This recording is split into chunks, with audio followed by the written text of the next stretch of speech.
ಸ್ವಾಗತ ಮತ್ತು 150ನೇ ಗಾಂಧಿಯ ಸ್ಮೃತಿ ಕಾರ್ಯಕ್ರಮ ಮತ್ತು ಈ ದುಶ್ಚಟ ದುರಭ್ಯಾಸದ ಬಗ್ಗೆ ಮಾಹಿತಿ ಕಾರ್ಯಕ್ರಮವನ್ನು ಹಮ್ಮಿಕೊಂಡಿದ್ದು ಬಹಳಷ್ಟು ಯಶಸ್ವಿಯಾಗಿದೆ.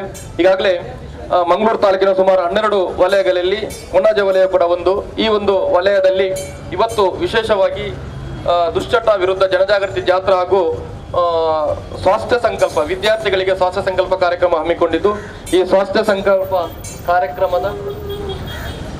ಕಾರ್ಯಕ್ರಮದ ವಿಶೇಷವಾಗಿ ನಮ್ಮೊಟ್ಟಿಗೆ ಸಹಕಾರ ಕೊಟ್ಟಂತ ವಿಶ್ವಮಂಗಲದ ಆಡಳಿತ ವರ್ಗದವರಿಗೂ ಅದೇ ರೀತಿ ಮುಖ್ಯೋಪಾಧ್ಯಾಯರು ಮತ್ತು ಅಧ್ಯಾಪಕ ವೃಂದದವರಿಗೂ ವಿಶೇಷವಾಗಿ ಅಲ್ಲಿಯ ಭಾಗವಹಿಸಿದಂತ ಎಲ್ಲ ವಿದ್ಯಾರ್ಥಿನಿಯರಿಗೂ ಕೂಡ ವಿಶೇಷವಾದಂತ ಸ್ವಾಗತ ಮತ್ತು ಅಭಿನಂದನೆಗಳನ್ನು ಸಂದಿಸುತ್ತಾ ವಿಶೇಷವಾಗಿ ಅಲ್ಲಿಯ ಮುಖ್ಯೋಪಾಧ್ಯಾಯರು ಮತ್ತು ಅಧ್ಯಾಪಕ ವೃಂದದವರು ವೇದಿಕೆ ಮುಂಭಾಗಕ್ಕೆ ಈ ನಮ್ಮ ಜಾಥಾ ಕಾರ್ಯಕ್ರಮದ ಮುಂಭಾಗಕ್ಕೆ ಬರಬೇಕು ಅಂತ ಹೇಳಿ ಕೇಳಿಕೊಳ್ತಾ ಇದ್ದೇನೆ. ಅದೇ ರೀತಿ ಇವತ್ತು ನಮ್ಮ ಈ ಒಂದು ಯಶಸ್ವಿ ಕಾರ್ಯಕ್ರಮ ಯಾಕಂತ ಹೇಳಿದ್ರೆ ವಿದ್ಯಾರ್ಥಿಗಳಿಗೆ ಇವತ್ತು ದುಶ್ಚಟ ದುರಭ್ಯಾಸದ ಬಗ್ಗೆ ಅವರ ಈ ಒಂದು ಹಂತದಲ್ಲೇ ನಾವು ಮಾಹಿತಿ ಮಾರ್ಗದರ್ಶನ ಕೊಟ್ಟಾಗ ಮುಂದೆ ಅದಕ್ಕೆ ಅವರು ಜಾಗೃತಿ ಮೂಡಿಸುವಂತ ಕೆಲಸಗಳು ಖಂಡಿತ ಆಗ್ತದೆ ಅನ್ನುವ ಒಂದು ಉದ್ದೇಶದಿಂದ ಈ ಒಂದು ಜಾಥಾ ಕಾರ್ಯಕ್ರಮ ಮತ್ತು ಅದಕ್ಕೆ ಸಂಬಂಧಪಟ್ಟ ಸ್ವಾಸ್ಥ್ಯ ಸಂಕಲ್ಪ ಕಾರ್ಯಕ್ರಮವನ್ನು ಹಮ್ಮಿಕೊಂಡಿದ್ದೇವೆ. ಈ ಕಾರ್ಯಕ್ರಮದ ಚಾಲನೆಯನ್ನು ಮಾಡಲಿಕ್ಕಿದ್ದಾರೆ ಶ್ರೀ ರವಿ ನಾಯಕ್ ಪೊಲೀಸ್ ನಿರೀಕ್ಷಕರು, ಪೊಲೀಸ್ ಇಲಾಖೆ ಇವರು. ಈ ಜಾಥಾ ಕಾರ್ಯಕ್ರಮ ಚಾಲನೆ ಮಾಡುವುದಕ್ಕೆ ಮುಂಚೆ ವಿದ್ಯಾರ್ಥಿಗಳ ಪರವಾಗಿ ಮತ್ತು ನವಜೀವನ ಸಮಿತಿ ಮತ್ತು ನಮ್ಮೆಲ್ಲ ಸ್ವಸಹಾಯ ಸಂಘಗಳ ಪರವಾಗಿ ಅವರ ಅನಿಸಿಕೆ ಮತ್ತು ಅಭಿಪ್ರಾಯವನ್ನು ಹೇಳಬೇಕು ಅಂತ ಈ ಸಂದರ್ಭದಲ್ಲಿ ಕೇಳ್ಕೊಳ್ತೇನೆ. ಎಲ್ಲರಿಗೂ ಮುಂಜಾನೆಯ ನಮಸ್ಕಾರಗಳು. ಇಲ್ಲಿ ಸೇರಿರುವಂಥ ಎಲ್ಲ ಹಿರಿಯರೇ, ಕಿರಿಯರೇ, ವಿದ್ಯಾರ್ಥಿಗಳೇ, ಎಲ್ಲ ಸಂಘಟಕರು ಹಾಗೂ ಧರ್ಮಸ್ಥಳ ಗ್ರಾಮಾಭಿವೃದ್ಧಿ ಯೋಜನೆಯ ಎಲ್ಲ ಪದಾಧಿಕಾರಿಗಳು ಹಾಗೂ ಅಧಿಕಾರಿಗಳವರೇ, ಈ ಒಂದು ಒಳ್ಳೆಯ ಕಾರ್ಯಕ್ರಮವನ್ನು ಇವತ್ತು ಒಳ್ಳೆಯ ವೇಳೆಯಲ್ಲಿ ಪ್ರಾರಂಭಿಸಿದಿರಿ. ಇದು ಪೊಲೀಸ್ ಇಲಾಖೆಯು ಸಹ ಒಂದು ಜವಾಬ್ದಾರಿಯಾದಂಥ ಕಾರ್ಯಕ್ರಮಕ್ಕಾಗ್ತದೆ. ಬಹುಶಃ ನಾವು ಇಂಥ ಕಾರ್ಯಕ್ರಮಗಳನ್ನು ಮಾಡಿದಲ್ಲಿ ಸುಮಾರು ಇಲ್ಲೊಂದು ನನ್ನ ಅನಿಸಿಕೆ ಪ್ರಕಾರ 350ರಿಂದ 400 ಜನ ಸೇರಿರ್ಬೋದು. ಕನಿಷ್ಠ 350ರಿಂದ 400 ಜನ ಸೇರಿದವರು ಅವರ ಮನೆಯವರು ಹಾಗೂ ಅಕ್ಕಪಕ್ಕದ ಮೇಲೆ ಒಬ್ಬೊಬ್ಬರು ಇಬ್ಬಿಬ್ಬರನ್ನು ಈ ದುಶ್ಚಟಗಳಿಂದ ತಿದ್ದುವ ಕಾರ್ಯಕ್ರಮ ಮಾಡಿದರೆ ಖಂಡಿತವಾಗಿಯೂ ನಮ್ಮ ಕಾರ್ಯಕ್ರಮ ಅಥವಾ ಸಂಘಟಕರ ಕಾರ್ಯಕ್ರಮ ಯಶಸ್ವಿ ಆಗ್ತದೆ ಅಂತ ಹೇಳಲಿಕ್ಕೆ ಬಯಸ್ತೀನಿ. ನಾವು ಎಷ್ಟೇ ವಿದ್ಯೆಯನ್ನು ಕಲಿತರೂ ಸಹ ವಿದ್ಯೆಯೊಂದಿಗೆ ನಮ್ಮ ನಡತೆ ಚೆನ್ನಾಗಿರಬೇಕು. 99 ಅಥವಾ 100 ಮಾರ್ಕ್ ತೆಗೆದು ಇಂಪಾರ್ಟೆಂಟ್ ಅಲ್ಲ. ನಾವು ನಡತೆಯನ್ನು ಸರಿಯಿದ್ದರೆ ನಮ್ಮ ಭವಿಷ್ಯ ಚೆನ್ನಾಗಾಗುತ್ತೆ ಅಂತ ಹೇಳಲಿಕ್ಕೆ ವಿದ್ಯಾರ್ಥಿಗಳಿಗೆ ಬಯಸ್ತೀನಿ. ಸಾಮಾನ್ಯವಾಗಿ ವಿದ್ಯಾರ್ಥಿಗಳು ಅಂದರೆ ಮಕ್ಕಳು ಹೇಳಿದ್ದನ್ನು ತಂದೆ ಅಥವಾ ಅಣ್ಣ ಕೇಳ್ತಾನೆ, ಮಗಳು ಹೇಳಿದ್ದನ್ನು ತಂದೆ ಕೇಳ್ತಾರೆ, ತಂಗಿ ಹೇಳಿದ್ದನ್ನು ಅಣ್ಣ ಕೇಳ್ತಾನೆ. ನಾವು ಹೇಳಿದ್ದು ಕೇಳೋದಿಲ್ಲ. ಇವರೇನೋ ಯಾವುದೋ ಒಂದು ಪ್ರಚಾರಕ್ಕಾಗಿ ಹೇಳ್ತಾರಂತ. ದಯವಿಟ್ಟು ಇಲ್ಲಿ ಸಿರುವಂಥ ವಿದ್ಯಾರ್ಥಿಗಳ ಹತ್ರ ನಾನು ರಿಕ್ವೆಸ್ಟ್ ಮಾಡ್ತೀನಿ, ವಿದ್ಯಾರ್ಥಿಗಳ ಹತ್ರ ನಿಮ್ಮ ಅಣ್ಣನಿಗೆ ನಿಮ್ಮ ತಂದೆಯವರಿಗೆ ಹೇಳಿ, ನೀವು ಅದನ್ನು ದುಶ್ಚಟದಿಂದ ದೂರ ಇರಲಿಕ್ಕೆ ಅವರೊಂದಿಗೆ ನೀವು ಸಹಕರಿಸಿ. ಸಮಾಜ ಒಂದಾಗತ್ತೆ. ಸಮಾಜ ಒಂದಾದರೆ ಇಡೀ ದೇಶಕ್ಕೆ ಇದಂಥ ದುಶ್ಚಟಗಳಿಂದ ದೂರವಾಗಿ ಸಮಾಜ ಒಳ್ಳೆ ಸ್ವಾಸ್ಥ್ಯ ನೀಡಲಿಕ್ಕೆ ಸಹಕಾರಿಯಾಗ್ತದೆ. ನಮ್ಗೆ ಗೊತ್ತಿದೆ, ವಿದ್ಯಾರ್ಥಿಗಳು ಉತ್ತಮ ಮಾರ್ಕನ್ನು ಪಡಿತೀರಿ, ಆದರೆ ನಡತೆ ಪ್ರಮಾಣ ಪತ್ರ ಇಲ್ಲದಿದ್ದಾಗ ಅದು ಯಾವುದಕ್ಕೆ ಉಳಿಸಿಕೊಳ್ಳೋದಿಲ್ಲ. ಪೂಜೆಗೆ ಅಥವಾ ಮೂರ್ತಿ ಬಂಗಾರದಾದರೂ ಸಹ ಅದಕ್ಕೆ ಪರಿಮಳ ಬೇಕು, ಅಥವಾ ಹೂವು ಬಂಗಾರದ ಇಟ್ಟರು ಸಹ ಪರಿಮಳ ಇಲ್ಲದ ಬಂಗಾರದ ಹೂವು ಆಗಬಾರ್ದು ನಮ್ಮ ಜೀವನ. ಅದಕ್ಕೆ ಎಲ್ಲರೂ ನಮ್ಮ ಹಿರಿಯರು ಗುಲಾಬಿಗಿಂತ ಮಲ್ಲಿಗೆಯನ್ನು ಹೆಚ್ಚು ಆಶಿಸ್ತಾರೆ. ಯಾಕಂದರೆ ಗುಲಾಬಿ ಪರಿಮಳ ಇಲ್ಲದಂಥ ಹೂವು, ಮಲ್ಲಿಗೆಗೆ ಪರಿಮಳ ಇದೆ. ಹಾಗೆ ನಿಮ್ಮೆಲ್ಲರ ಜೀವನ ಮಲ್ಲಿಗೆ ಆಗಬೇಕು. ಈ ಸಮಾಜದ ಸ್ವಾಸ್ಥ್ಯವನ್ನು ಕಾಪಾಡಲಿಕ್ಕೆ ತಾವು ತಮ್ಮ ಮನೆಯಲ್ಲಿ ನಮ್ಮ ನೆರೆಗಳಲ್ಲಿ ಸಹಕರಿಸಬೇಕು. ಹಾಗೆ ಯಾವುದೇ ದುಶ್ಚಟಗಳ ಬಗ್ಗೆ ಮಾಹಿತಿ ಇದ್ದಲ್ಲಿ ನಮ್ಮೊಂದಿಗೆ ನೇರವಾಗಿ ನನ್ನ ಮೊಬೈಲ್ ನಂಬರಿಗೆ ಸಂಪರ್ಕಿಸಬಹುದು ಅಂತ ಹೇಳ್ತಾ, ಈ ಕಾರ್ಯಕ್ರಮ ಇನ್ನೂ ಯಶಸ್ವಿಯಾಗಲಿ, ಎಲ್ಲರೂ ಇದನ್ನು ಅನುಸರಿಸಲಿ ಅಂತ ಹೇಳ್ತಾ ತಮ್ಮನ್ನು ಸಂಘಟಿಸಿ ನನ್ನನ್ನು ಕರೆದು ಮಾತನಾಡಲಿಕ್ಕೆ ಅವಕಾಶ ಕೊಟ್ಟಂತ ಎಲ್ಲರಿಗೂ ಮತ್ತೊಮ್ಮೆ ಅಭಿನಂದನೆ ಸಲ್ಲಿಸ್ತಾ ನನ್ನ ಮಾತು ಮುಗಿಸ್ತೀನಿ. ಜೈ ಹಿಂದ್, ಜೈ. ಮದ್ಯಪಾನ ಮಾಡಬೇಡಿ, ನರಳಿ ಸಾಯಬೇಡಿ. ಡ್ರಗ್ಸ್ ತ್ಯಜಿಸಿ ಕುಟುಂಬ ಉಳಿಸಿ. ಡ್ರಗ್ಸ್ ತ್ಯಜಿಸಿ ಕುಟುಂಬ ಉಳಿಸಿ. ಮಾದಕ ವಸ್ತು ತ್ಯಜಿಸಿ ಸ್ವಚ್ಛಂದವಾಗಿ ಬದುಕಿ. ಮಾದಕ ವಸ್ತು ತ್ಯಜಿಸಿ ಸ್ವಚ್ಛಂದವಾಗಿ ಬದುಕಿ.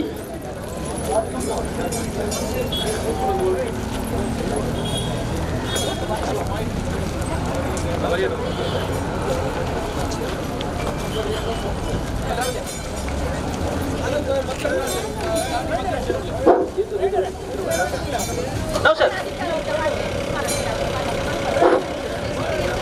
ಮದ್ಯಪಾನ ಮಾಡಬೇಡಿ, ಮದ್ಯಪಾನ ಮಾಡಬೇಡಿ, ಡ್ರಗ್ಸ್ ತ್ಯಜಿಸಿ ಕುಟುಂಬ ಉಳಿಸಿ, ಡ್ರಗ್ಸ್ ತ್ಯಜಿಸಿ ಕುಟುಂಬ ಉಳಿಸಿ. ಮಾದಕ ವಸ್ತು ಸೇವನೆ ಮಾರಕ ರೋಗಕ್ಕೆ ಆಹ್ವಾನ, ಮಾದಕ ವಸ್ತು ಸೇವನೆ ಮಾರಕ ರೋಗಕ್ಕೆ ಆಹ್ವಾನ.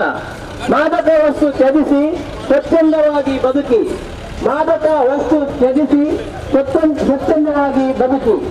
ಬೆಂಕಿ ದೇಹವನ್ನು ಸುಟ್ಟರೆ ಮದ್ಯಪಾನ ದೇಹ ಮತ್ತು ಆತ್ಮವನ್ನು ಸುಡುತ್ತದೆ. ಬೆಂಕಿ ದೇಹವನ್ನು ಸುಟ್ಟರೆ ಮದ್ಯಪಾನ ದೇಹ ಮತ್ತು ಆತ್ಮವನ್ನು ಸುಡುತ್ತದೆ. ಯುವಕರು ಎದ್ದೇಳಿ ಎದ್ದೇಳಿ ಈ ಜಗತ್ತನ್ನ ಬೆಳಕಿನೆಡೆಗೆ ಸಾಗಿಸಿ. ಯುವಕರು ಎದ್ದೇಳಿ ಎದ್ದೇಳಿ ಈ ಜಗತ್ತನ್ನ ಬೆಳಕಿನೆಡೆಗೆ ಸಾಗಿಸಿ. ಯುವಕರು ಎದ್ದೇಳಿ ಎದ್ದೇಳಿ ಈ ಜಗತ್ತನ್ನ ಬೆಳಕಿನೆಡೆಗೆ ಸಾಗಿಸಿ. ಮದ್ಯಪಾನಕ್ಕೆ ಬಿಟ್ಟವರನ್ನ ಎತ್ತೋಣ, ಬೀಳುವಾಗ ತಡೆಯೋಣ, ಬೀಳದಂತೆ ಎಚ್ಚರಿಸೋಣ, ಇದೇ ಜನಜಾಗೃತಿ ಉದ್ದೇಶ. ಮದ್ಯಪಾನಕ್ಕೆ ಬಿಟ್ಟವರನ್ನ ಎತ್ತೋಣ, ಬೀಳುವಾಗ ತಡೆಯೋಣ, ಬೀಳದಂತೆ ಎಚ್ಚರಿಸೋಣ, ಇದೇ ಜನಜಾಗೃತಿ ವೇದಿಕೆಯ ಉದ್ದೇಶ.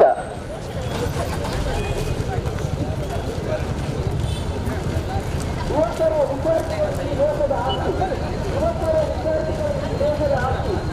15 25 ವರ್ಷ ವಯಸ್ಸಿನ ವಿದ್ಯಾರ್ಥಿಗಳಿಗೆ ಅಪಾರ ಶಕ್ತಿಯಿದೆ, ಆರೋಗ್ಯ ಬುದ್ಧಿವಂತಿದೆ, ರೋಗವಿದೆ,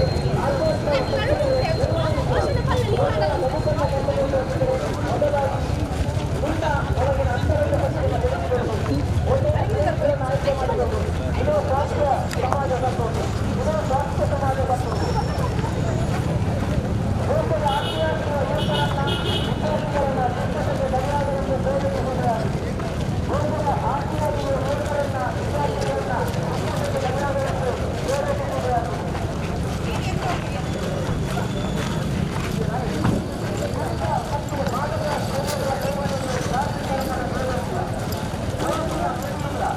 ದೇಹವನ್ನು ಸುಟ್ಟರೆ ಯುವಕರ ಹೇಳಿ ಎದ್ದೇಳಿ, ವಿದ್ಯಾರ್ಥಿಗಳ ಹೇಳಿ ಎದ್ದೇಳಿ, ಯುವಕರ ಹೇಳಿ ಎದ್ದೇಳಿ, ವಿದ್ಯಾರ್ಥಿಗಳ ಹೇಳಿ ಎದ್ದೇಳಿ. ಜಯವಾಗಲಿ ಜಯವಾಗಲಿ ಜಯವಾಗಲಿ ಜಯವಾಗಲಿ.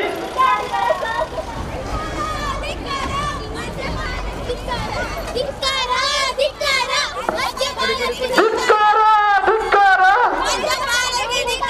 ಧಿಕ್ಕಾರ ಧಿಕ್ಕಾರ ಧಿಕ್ಕಾರ ಧಿಕ್ಕಡಿ ಎದ್ದೇಳಿ, ಧಿಕ್ಕಾರ ಧಿಕ್ಕಾರ ಧಿಕ್ಕಾರ ಧಿಕ್ಕಾರ ಧಿಕ್ಕಾರ ಧಿಕ್ಕಾರ. ಯುವಕರೇ ಹೇಳಿ ಎದ್ದೇಳಿ, ಯುವಕರೇ ಹೇಳಿ ಎದ್ದೇಳಿ. ಶುಭವಾಗಲಿ ಶುಭವಾಗಲಿ ಶುಭವಾಗಲಿ ಶುಭವಾಗಲಿ.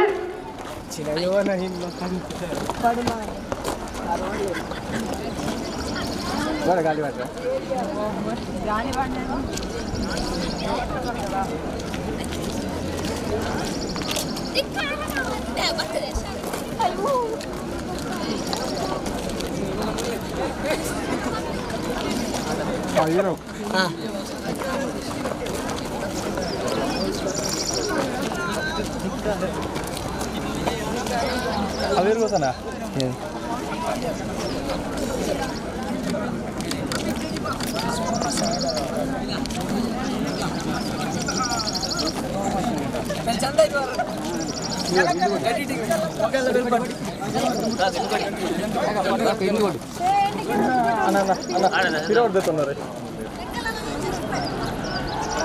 వచ్చింది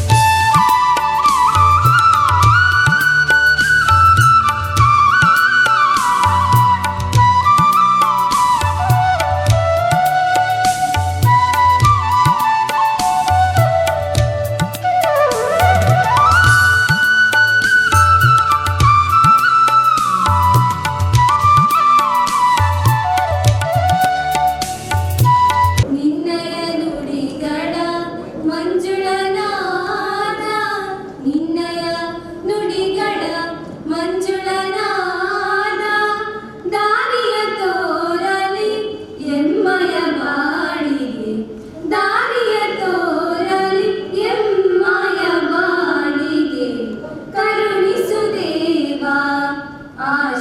ವಿವಾಸ ಹಿಂದಿನ ಮಾಯ ಕಾರ್ಯಕ್ಕೆ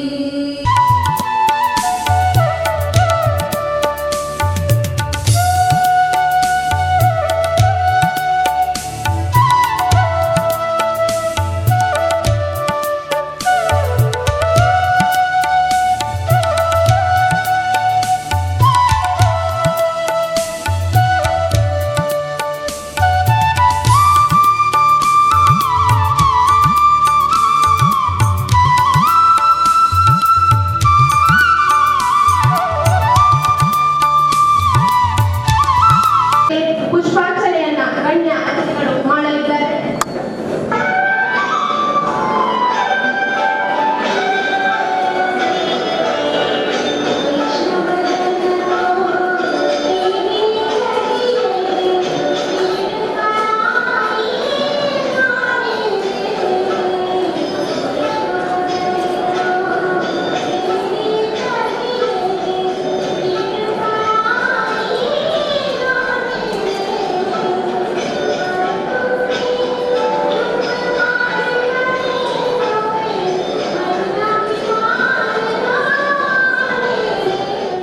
ಮಹಾತ್ಮ ಗಾಂಧೀಜಿಯವರ ಕನಸು ಪಾನಮುಕ್ತ ಭಾರತವನ್ನಾಗಿ ಮಾಡಬೇಕು, ಗ್ರಾಮೀಣ ಮಟ್ಟದಲ್ಲಿ ಗ್ರಾಮದ ಅಭಿವೃದ್ಧಿಯನ್ನು ಅನುಷ್ಠಾನ ಮಾಡುವಂತ ಕೆಲಸಗಳಾಗಬೇಕು ಎನ್ನುವಂತ ಒಂದು ಕಲ್ಪನೆ ಇಟ್ಟುಕೊಂಡು ಭಾರತ ಸ್ವತಂತ್ರವನ್ನಾಗಿ ರೂಪಿಸಿಕೊಳ್ಳಿಕ್ಕೆ ಸಾಧ್ಯ ಆಗಿದೆ. ಅವರು ಆ ಕಂಡಂತ ಕನಸನ್ನು ಮಹಾತ್ಮ ಗಾಂಧೀಜಿಯಿಂದ ನನಸು ಮಾಡಲಿಕ್ಕೆ ಖಂಡಿತ ಸಾಧ್ಯತೆ ಆಗಿಲ್ಲ. ಆದರೆ 1982ರಲ್ಲಿ ಪರಮ ಪೂಜ್ಯ ರಾಜಶ್ರೀ ಡಾಕ್ಟರ್ ಡಿ ವೀರೇಂದ್ರ ಹೆಗಡೆಯವರ ಕನಸನ್ನು, ಮಹಾತ್ಮ ಗಾಂಧೀಜಿಯವರ ಕಂಡ ಕನಸನ್ನು ಅವರ ಯೋಚನೆ ಮೊದಲ ಯೋಜನೆಯನ್ನಾಗಿ ಪರಿವರ್ತಿಸಿ ಧರ್ಮಸ್ಥಳ ಗ್ರಾಮಾಭಿವೃದ್ಧಿ ಯೋಜನೆ ಎಂಬ ಕಾರ್ಯಕ್ರಮವನ್ನು ತರುವುದರ ಮುಖಾಂತರ ಸುಮಾರು 10 ವರ್ಷದ ನಂತರ 1992ರಲ್ಲಿ ಅಖಿಲ ಕರ್ನಾಟಕ ಜನಜಾಗೃತಿ ವೇದಿಕೆ ಎಂಬ ವೇದಿಕೆಯನ್ನು ಪ್ರಾರಂಭಿಸಿ ಆ ಮುಖಾಂತರ ಇಡೀ ರಾಷ್ಟ್ರಕ್ಕೆ ದುಶ್ಚಟ ದುರಭ್ಯಾಸದ ಮುಖಾಂತರ ಏನು ಅನಾಹುತಗಳಾಗ್ತದೆ, ಅದರಿಂದ ಹೇಗೆ ನಾವು ಮುಕ್ತಿಗೊಳ್ಳಬೇಕು ಮತ್ತು ಯಾವ ರೀತಿ ಪರಿವರ್ತನೆ ಆಗಬೇಕು ಎನ್ನುವಂಥದ್ದು ತೋರಿಸಿಕೊಡುವುದರ ಮುಖಾಂತರ ಇವತ್ತು ಈ ಒಂದು ಕಾರ್ಯಕ್ರಮವನ್ನು ರೂಪಿಸಿಕೊಳ್ಳಿಕ್ಕೆ ಸಾಧ್ಯ ಆಗಿದೆ. ಕಳೆದ 20-25 ವರ್ಷಗಳ ಹಿಂದೆ ಪ್ರಾರಂಭಿಸಿದಂತ ಈ ಒಂದು ಜನಜಾಗೃತಿ ವೇದಿಕೆಯ ಕಾರ್ಯಕ್ರಮ ಇವತ್ತು ಕರ್ನಾಟಕ ರಾಜ್ಯದ ಎಲ್ಲಾ ಜಿಲ್ಲೆಗಳಲ್ಲಿ, ಎಲ್ಲಾ ತಾಲೂಕುಗಳಲ್ಲಿ ಇವತ್ತು ಬಹಳಷ್ಟು ಯಶಸ್ವಿ ರೀತಿಯಲ್ಲಿ ಅನುಷ್ಠಾನ ಮಾಡಲಿಕ್ಕೆ ಸಾಧ್ಯ ಆಗಿದೆ. ಕಳೆದ ಅಕ್ಟೋಬರ್ 2ನೇ ತಾರೀಕಿನಿಂದ 10ನೇ ತಾರೀಕು ತನಕ ಸುಮಾರು ನಾವು 75 ಕಡೆಗಳಲ್ಲಿ ಇವತ್ತು ಈ ದುಶ್ಚಟ ದುರಭ್ಯಾಸದ ಬಗ್ಗೆ ಜನಜಾಗೃತಿ ಕಾರ್ಯಕ್ರಮ ಮಾಡಲಿಕ್ಕೆ ಸಾಧ್ಯತೆ ಆಗಿದೆ. ಜಾಥಾ ಕಾರ್ಯಕ್ರಮದ ಮುಖಾಂತರ ಇವತ್ತು ಜನರಿಗೆ ಜಾಗೃತಿ ಮೂಡಿಸುವಂತ ಕೆಲಸಗಳನ್ನು ಮಾಡಲಿಕ್ಕೆ ಸಾಧ್ಯ ಆಗಿದೆ. ಜನರ ಭಾವನೆಗೆ ತಕ್ಕಂತೆ ಅವರ ಕುಟುಂಬದ ಅಭಿವೃದ್ಧಿಗೆ ಪೂರಕವಾದ ಕಾರ್ಯಕ್ರಮಗಳನ್ನು ಮಾಡಬೇಕಂತ ಹೇಳಿದ್ರೆ ಅವರ ಜೀವನದಲ್ಲಿ ಬರುವಂತಹ ದುಶ್ಚಟ ದುರಭ್ಯಾಸಗಳನ್ನು ದೂರ ಮಾಡಿಕೊಂಡಾಗ ಮಾತ್ರ ಪರಿವರ್ತನೆ ಆಗಲಿಕ್ಕೆ ಸಾಧ್ಯತೆ ಇದೆ ಎನ್ನುವಂತಹ ಉದ್ದೇಶ ಇಟ್ಟುಕೊಂಡು ಇವತ್ತು ಈ ಒಂದು ಕಾರ್ಯಕ್ರಮವನ್ನು ರೂಪಿಸಲಿಕ್ಕೆ ಸಾಧ್ಯ ಆಗಿದೆ. ಸುಮಾರು 25 ವರ್ಷಗಳಿಂದ ಪೂಜ್ಯ ಧರ್ಮಾಧಿಕಾರಿಯವರ ನೇತೃತ್ವದಲ್ಲಿ ನಮ್ಮ ಜನಜಾಗೃತಿ ವೇದಿಕೆ ನಿರ್ದೇಶಕರ ಒಂದು ಮಾರ್ಗದರ್ಶನದೊಂದಿಗೆ ಸುಮಾರು 1250ಕ್ಕೂ ಮಿಕ್ಕಿ ಮಧ್ಯವರ್ಜನ ಶಿಬಿರವನ್ನು ನಡೆಸುವುದರ ಮುಖಾಂತರ ಇವತ್ತು ಸುಮಾರು 95,000ಕ್ಕೂ ಮಿಕ್ಕಿ ಸದಸ್ಯರು ಕುಡಿತವನ್ನು ಬಿಟ್ಟು ಹೊಸ ಜೀವನವನ್ನು ಮಾಡ್ತಿದ್ದಾರೆ ಅಂತ ಹೇಳಿದರೆ ಅದಕ್ಕೆ ಪ್ರೇರಣೆಯಾಗುವಂಥದ್ದು ಇವತ್ತು ಧರ್ಮಸ್ಥಳ ಗ್ರಾಮಾಭಿವೃದ್ಧಿ ಯೋಜನೆಯ ಕಾರ್ಯಕ್ರಮ. ಆ ಮುಖಾಂತರ ಹೊಸ ಜೀವನವನ್ನು ಕೊಡಲಿಕ್ಕೆ ಸಾಧ್ಯತೆ ಆಗಿದೆ ಅನ್ನುವಂಥದ್ದು ನಾವಿವತ್ತು ಸ್ಮರಿಸಬೇಕಾದ ವಿಚಾರ. ಪ್ರತಿ ವರ್ಷ ಪ್ರತಿಯೊಂದು ಶಾಲೆಗಳಲ್ಲಿ ಕೂಡ ಹೈಸ್ಕೂಲ್ ಮತ್ತು ಕಾಲೇಜು ವಿದ್ಯಾರ್ಥಿಗಳಿಗೆ ಈ ದುಶ್ಚಟ ದುರಭ್ಯಾಸದಿಂದ ಇವತ್ತು ವಿದ್ಯಾರ್ಥಿ ಜೀವನದಲ್ಲಿ ಬಹಳಷ್ಟು ಯಶಸ್ವಿ ಆಗಬೇಕು ಅಂತ ಹೇಳಿದ್ರೆ ಅವರ ಆ ಸಂದರ್ಭದಲ್ಲಿ ಇರುವಂತಹ ಜೀವನ ಶೈಲಿ ಬಹಳಷ್ಟು ಚಂಚಲವಾದಂತಹ ಸಮಯ. ಆ ಸಮಯದಲ್ಲಿ ಏನಾದರೂ ಅವರು ವಿರುದ್ಧ ದುಶ್ಚಟಗಳಿಗೆ ಬಲಿಯಾದರೆ ಜೀವಮಾನದಲ್ಲಿ ಅವರನ್ನು ಸರಿ ಮಾಡಲಿಕ್ಕೆ ಖಂಡಿತ ಸಾಧ್ಯತೆ ಇಲ್ಲ. ಆ ದಿಸೆಯಲ್ಲಿ ವಿದ್ಯಾರ್ಥಿಗಳಿಗೆ ಜಾಗೃತಿ ಮೂಡಿಸುವಂತ ಕೆಲಸವನ್ನು ಮಾಡಬೇಕೆನ್ನುವಂತ ಉದ್ದೇಶದಿಂದ ಕಳೆದ 10-15 ವರ್ಷಗಳಿಂದ ಇಡೀ ರಾಜ್ಯಾದ್ಯಂತ ನಾವು ದುಶ್ಚಟ ದುರಭ್ಯಾಸಗಳಿಗೆ ಜಾಗೃತಿ ಮೂಡಿಸುವಂತ ಕೆಲಸ ಇವತ್ತು ಧರ್ಮಸ್ಥಳ ಗ್ರಾಮಾಭಿವೃದ್ಧಿ ಯೋಜನೆಯ ಅಖಿಲ ಕರ್ನಾಟಕ ಜನಜಾಗೃತಿ ವೇದಿಕೆ ಮುಖಾಂತರ ಪ್ರತಿಯೊಂದು ಶಾಲೆಗಳಲ್ಲಿ ನಾವು ಇದು ಮಾಡಲಿಕ್ಕೆ ಸಾಧ್ಯತೆ ಆಗಿದೆ. ಸುಮಾರು 5 ಲಕ್ಷಕ್ಕೂ ಮಿಕ್ಕಿ ಸದಸ್ಯರು ವಿದ್ಯಾರ್ಥಿಗಳಿಗೆ ಇವತ್ತು ಈ ಒಂದು ದುಶ್ಚಟ ದುರಭ್ಯಾಸದ ಮುಖಾಂತರ ಜಾಗೃತಿ ಮೂಡಿಸುವಂತ ಕೆಲಸದ ಮುಖಾಂತರ ಅವರಲ್ಲಿ ಮುಂದೆ ಅಂತಹ ಅನಾಹುತಕ್ಕೆ ಬಲಿಯಾಗದಾಗಿ ಎಚ್ಚರಿಕೆಯನ್ನು ಕೊಡುವಂತ ಕೆಲಸಗಳು ಇವತ್ತು ಧರ್ಮಸ್ಥಳ ಗ್ರಾಮಾಭಿವೃದ್ಧಿ ಯೋಜನೆ ಮುಖಾಂತರ ನಾವು ಇವತ್ತು ಮಾಡಲಿಕ್ಕೆ ಸಾಧ್ಯತೆ ಆಗಿದೆ. ಅದರ ಜೊತೆಯಲ್ಲಿ ಪೂಜ್ಯರ ಒಂದು ನೇತೃತ್ವದಲ್ಲಿ ನಾಗಾಭರಣ ಅವರು ಸುಮಾರು 4 ಸಿಡಿಗಳನ್ನು 20 ಲಕ್ಷ ರೂಪಾಯಿ 4 ಸಿಡಿಗಳನ್ನು ರಚನೆ ಮಾಡುವ ಮುಖಾಂತರ ವಿದ್ಯಾರ್ಥಿಗಳಿಗೆ ಅದರಲ್ಲಿ ಜಾಗೃತಿ ಮೂಡಿಸುವಂತಹ ಕೆಲಸಗಳನ್ನು ಮಾಡಲಿಕ್ಕೆ ಸಾಧ್ಯತೆ ಆಗಿದೆ.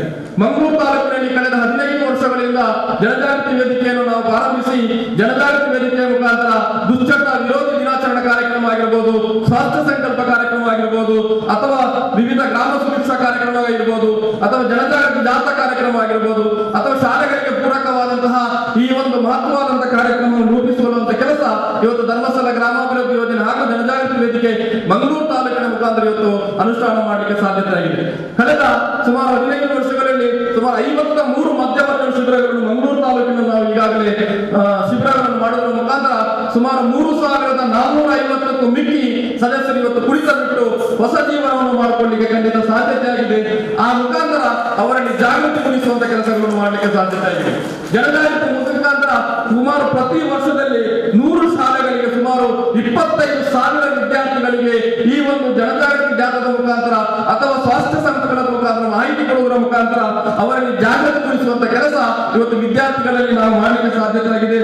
ಈ ಕಾರ್ಯಕ್ರಮವನ್ನು ತುಂಬಾ ಯಶಸ್ವಿಯಾಗಿ ಇವರು ಮಾಡುತ್ತಿದ್ದಾರೆ ಎಂದು ತಿಳಿಸುತ್ತಾ, ಹಾಗೂ ಈ ಕಾರ್ಯಕ್ರಮದಂತ ತುಂಬಾ ಕಾರ್ಯಕ್ರಮಗಳು ಬಂದು ಎಲ್ಲರಿಗೂ ಜನಜಾಗೃತಿಯಾಗಿ ಭಾರತವನ್ನು ವ್ಯಸನ ಮುಕ್ತವಾಗಿ ಮಾಡಲು ನಾವು ಪ್ರಯತ್ನಿಸೋಣ ಅಂತ ಹೇಳ್ತಾ, ಹಾಗೂ ಈ ಕಾರ್ಯಕ್ರಮವನ್ನು ಯಶಸ್ವಿಯಾಗಲಿ ಎಂದು ಎಲ್ಲರಿಗೂ ಶುಭಾಶಯಗಳು ಹೇಳ್ತಾ ನನ್ನ ಭಾಷಣ ಒಂದು 2,000 ಶಾಲೆಗಳಿಗೆ ಹೋಗಿ, ಕಳೆದ ವಾರನೂ ಒಂದು ಕಾಲೇಜಿಗೆ ಹೋಗಿದ್ದೆ. ಹೀಗೆ ಬೇರೆ ಬೇರೆ ಸ್ವಾಸ್ಥ್ಯ ಸಂಕಲ್ಪ ಕಾರ್ಯಕ್ರಮಗಳನ್ನು ಹೇಳುವುದರೊಂದಿಗೆ ನನಗೆ ಗೊತ್ತಿದೆ ಅಲ್ಲಿ ಕೂತ್ಕೊಂಡು ಯಾವ ತಂಟೆ ನೀವು ಮಾಡ್ತೀರಿ, ಯಾವ ಉಪದ್ರ ನೀವು ಮಾಡ್ತೀರಿ, ಏನು ಕೀಟಲೆ ಮಾಡ್ತೀರಿ ಎಲ್ಲ ನನಗೆ ಗೊತ್ತಿರ್ತದೆ. ಅದಕ್ಕಾಗಿ ನೀವು ಮಾತಾಡಿದರೆ ನನಗೆ ತೊಂದರೆ ಆಗ್ತದೆ. ನಾನು ಮಾತಾಡಿದಾಗ ನೀವು ಏಕಾಗ್ರತೆಯಿಂದ ಕೇಳಬೇಕು ಅಂತೇಳಿ ನಿಮ್ಮಲ್ಲಿ ಕೈ ಮುಗಿದು ವಿನಂತಿಸ್ತೇನೆ. ಯಾಕಂದರೆ ಎಲ್ಲ ಗಣ್ಯರೆಲ್ಲ ಮೊಬೈಲ್ಗಳನ್ನು ಸ್ವಿಚ್ ಆಫ್ ಮಾಡಬೇಕು ಅಂತೇಳಿ ನಿಮ್ಮಲ್ಲಿ ಕೈ ಮುಗಿದು ಬೇಡ್ಕೊಳ್ತೇನೆ. ಒಂದು ಪವಿತ್ರವಾದಂಥ ಕಾರ್ಯಕ್ರಮ ಇದು, ಒಂದು ಜೀವನವನ್ನು ರೂಪಿಸುವಂಥ ಒಂದು ಕಾರ್ಯಕ್ರಮ ಇದು.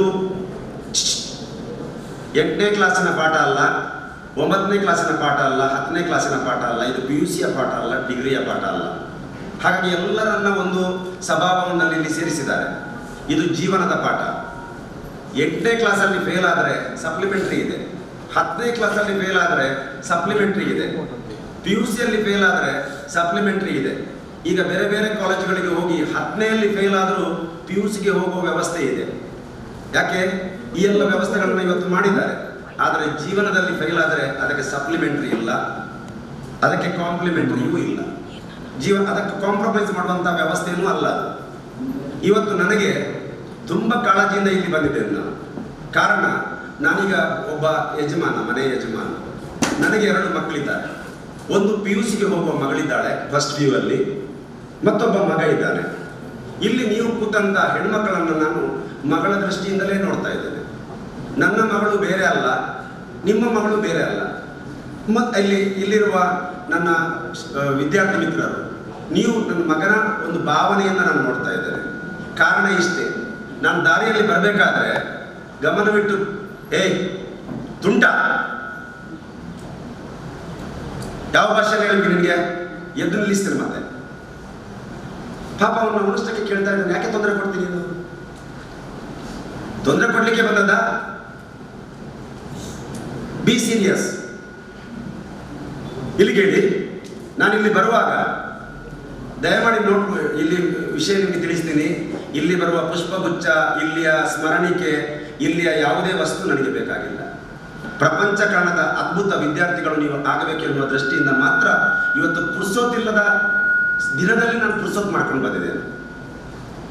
ಇಲ್ಲಿಯ ಏನು ಯಾವುದೇ ಒಂದು ಸ್ಮರಣಿಕೆ ಆಗಲಿ, ಒಂದು ದುಡ್ಡಾಗಲಿ, ಅಥವಾ ಒಂದು ಯಾವುದೇ ಒಂದು ಗಿಫ್ಟ್ ಆಗಲಿ ನನಗೆ ಬೇಡ. ಇವತ್ತು ನೀವೇ ಗಿಫ್ಟ್ ಆಗಬೇಕಷ್ಟೇ. ನಾಳೆಯ ದಿನಗಳು ತುಂಬ ಕಷ್ಟ ಇದೆ, ಅದಕ್ಕಾಗಿ ನಾವು ಬಂದಿದ್ದೇವೆ. ದಯಮಾಡಿ ಕಿವಿಗೊಟ್ಟು ಕೇಳಿ. BC ರೋಡಿನಿಂದ ಇಲ್ಲಿ ಬರುವಾಗ ಒಂದು ಟ್ಯಾಂಕರ್ ಆ ರೋಡಲ್ಲಿ ಹೋಗ್ತಾ ಇತ್ತು. ಆ ಟ್ಯಾಂಕರ್ನ ಹಿಂಭಾಗದಲ್ಲಿ ಒಂದು ಬೋರ್ಡ್ ಇತ್ತು, highly inflammable, save India, save oil. ಈ ಸ್ಲೋಗನ್ ನೋಡಿ ನಾನೇನು ದೊಡ್ಡ ಟೆನ್ಷನ್ ಮಾಡಲಿಲ್ಲ.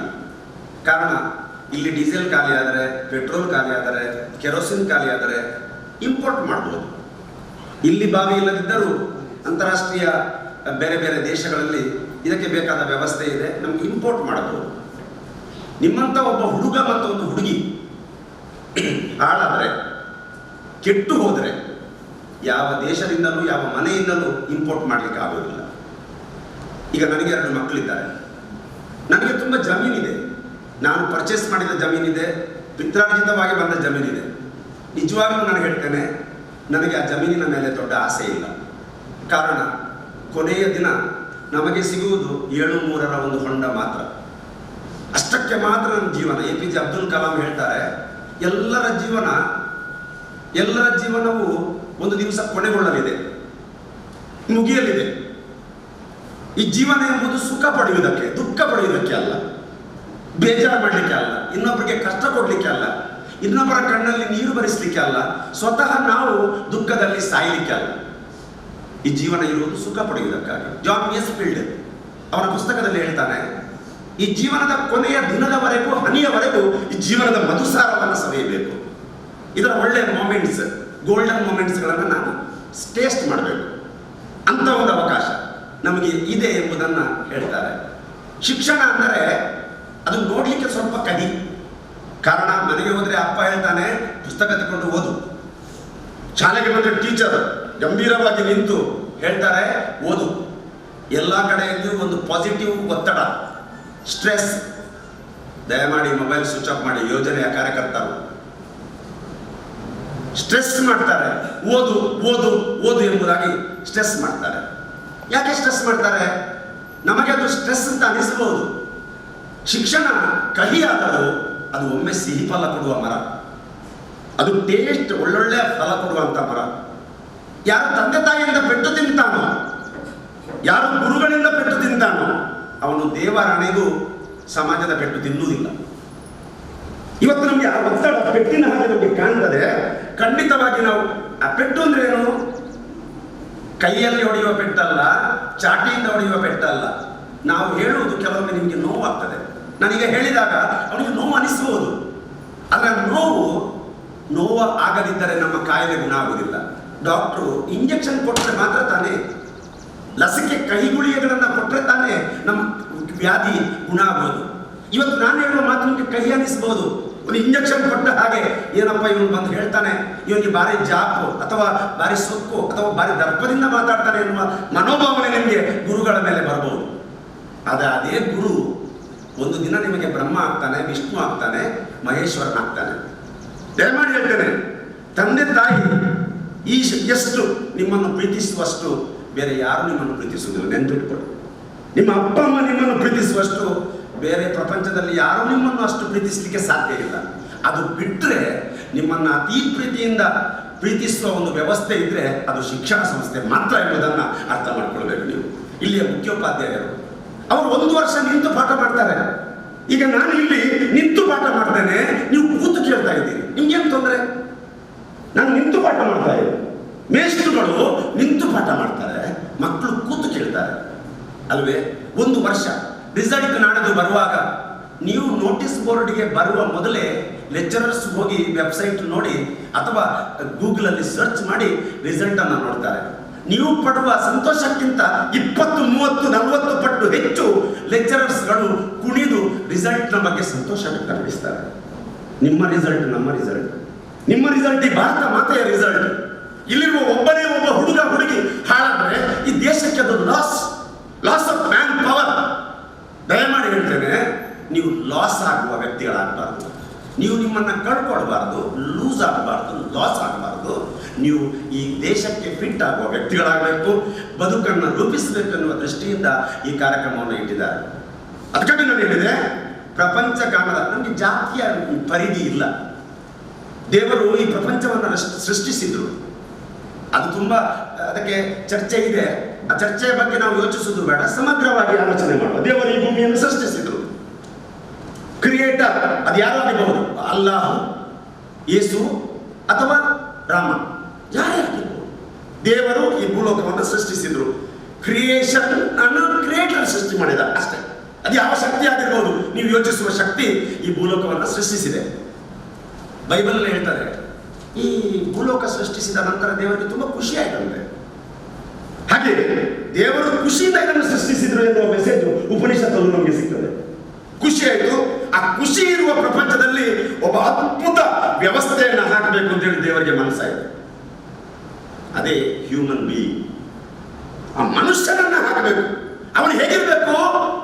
ರಾಮನ ಹಾಗೆ ಇರಬೇಕು, ರಾವಣನ ಹಾಗೆ ಇರಬಾರ್ದು. ಅವನು ಹೇಗಿರ್ಬೇಕು?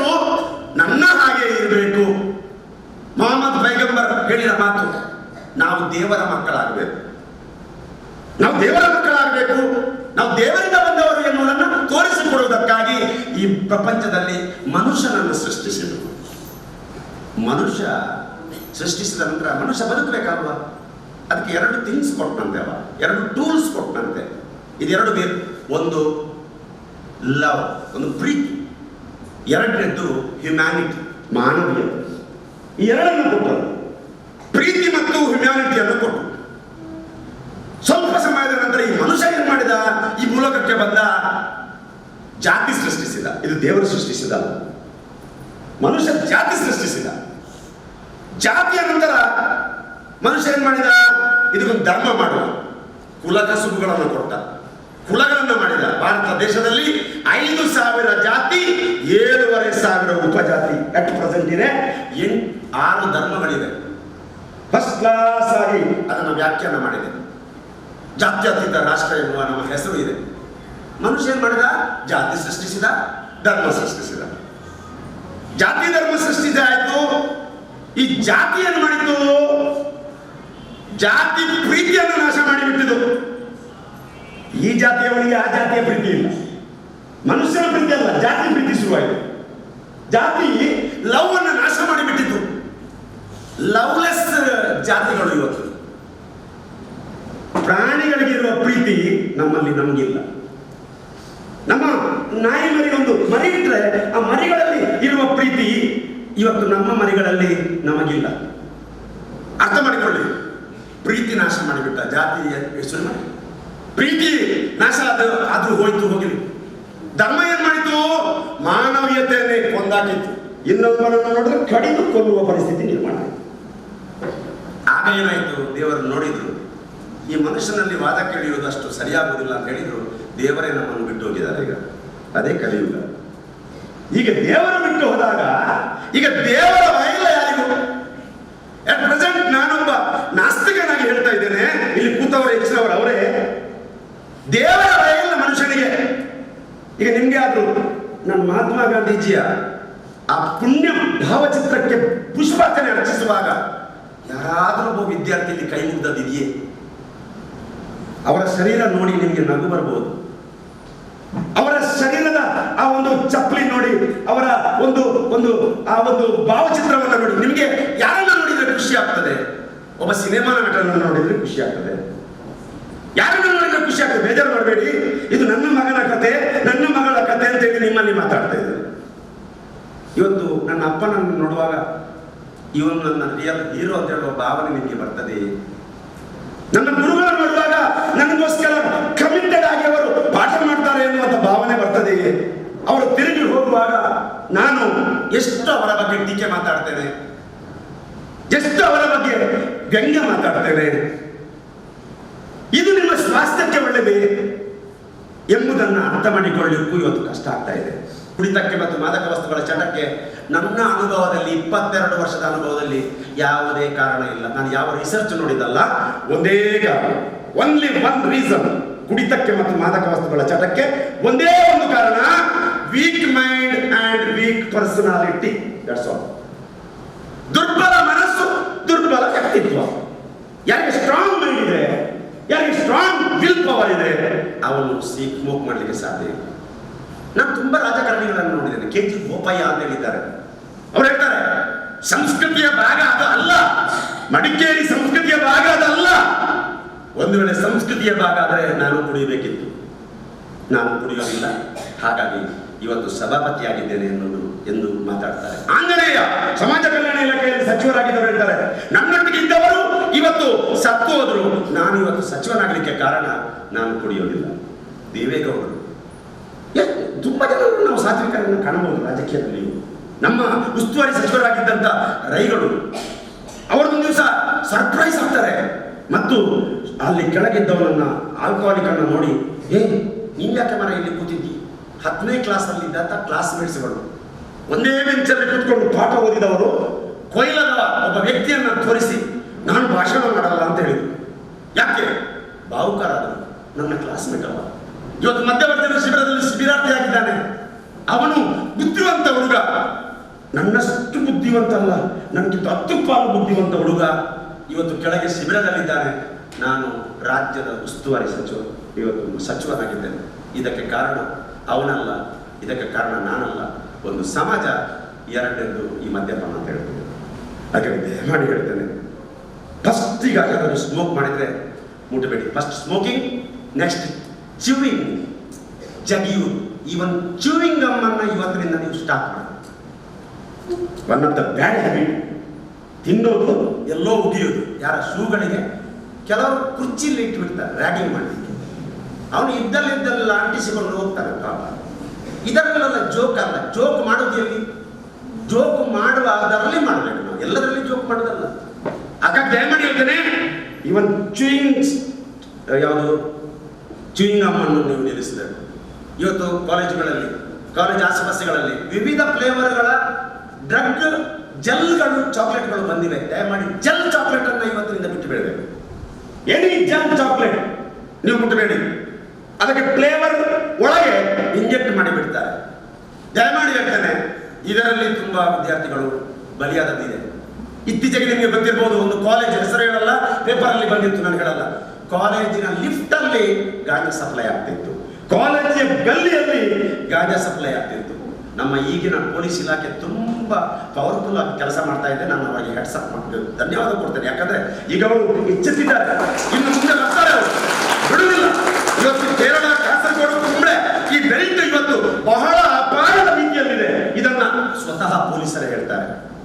ಕೇವಲ ಸಿಗ್ನಲ್ ಮಾಡಿದ್ರೆ ಸಾಕು, ರಸ್ತೆ ಬದಿಯಲ್ಲಿ ತಂದು ಕೊಡುವವರಿದ್ದಾರೆ. ಎಷ್ಟು ಜನರು ಸಿಕ್ಕಿಬಿದ್ರು, ಹುಡುಗರು ನಿಮ್ಮ ವಯಸ್ಸಿನವರು. ದಯಮಾಡಿ ಹೇಳ್ತಾನೆ, ಒಬ್ಬ ನಗ್ತಾನ ಅಂತೇಳಿ ಒಂದು ಹುಡುಗಿ ನಗ್ತಾಳ ಅಂತ ಆದರೆ ದಯಮಾಡಿ ನನ್ನ ಸ್ನೇಹಿತರೆ, ನೀವು ನಗ್ಲಿಕ್ಕೆ ಹೋಗ್ಬೇಡಿ. ಆ ನಗುವಿನ ಹಿಂದೆ ಏನಾದರೂ ಒಂದು ಸ್ವಾರ್ಥ ಇದೆ. ಹುಡುಗನ ಇವತ್ತಿನ ಈ ಡ್ರಗ್ಸ್ ಜಾಲದಲ್ಲಿ ಹುಡುಗಿಯರೇ ಕಿಂಗ್ ಫಿನ್ಗಳು. ಬೆಂಗಳೂರಲ್ಲಿ ಹುಡುಗಿಯರೇ ಕಿಂಗ್ ಫಿನ್ಗಳು. ಯಾರನ್ನು ನಂಬಲಿಕ್ಕೆ ಸಾಧ್ಯ ಇಲ್ಲ ಅಂತ ಸೈಲೆಂಟ್ ಮೋಹನ, ಒಬ್ಬ ಶಿಕ್ಷಕ 23-30 ಹುಡುಗಿಯರನ್ನ ಕೊಂದ ಈ ಮೊಬೈಲ್ನಿಂದ, ಕೇವಲ ಮೊಬೈಲ್. ಇವತ್ತು ಜೈಲಿನಲ್ಲಿದ್ದಾನೆ. ಗೊತ್ತಿದೆಯಲ್ಲ ನಿಮಗೆಲ್ಲ, ಎಲ್ಲ ಗೊತ್ತಿದೆ. ನೀವು ಯಾರನ್ನ ನಂಬಬೇಕು? ನಿಮ್ಮ ವ್ಯವಸ್ಥೆಯನ್ನು ನಂಬಿ, ವ್ಯವಸ್ಥೆಯನ್ನು ನಂಬಿ, ಈ ಶರೀರವನ್ನು ನಂಬಿ. ಶರೀರ ಮಾಧ್ಯಮ ಕುಲಧರ್ಮ ಸಾಧನ. ತಿಂದಾರದಲ್ಲಿ ದೇವನೂ ಆಗ್ಬಹುದು, ತಿಂದಾರದಲ್ಲಿ ರಾಕ್ಷಸನೂ ಆಗ್ಬಹುದು. ರಾವಣ ಬಂತಲ್ಲ, ವಿಜಯದಶಮಿ ಆಯಿತು, ರಾವಣನ ಸುಟ್ಟಿದ್ದೀರಿ. ಇನ್ನು 20 ದಿವಸ ಆಗ್ಬೇಕಾದ್ರೆ ದೀಪಾವಳಿ ಬರ್ತದೆ ಅಲ್ವೇ? ರಾವಣನ ಯಾಕೆ ಸುಡುವುದು?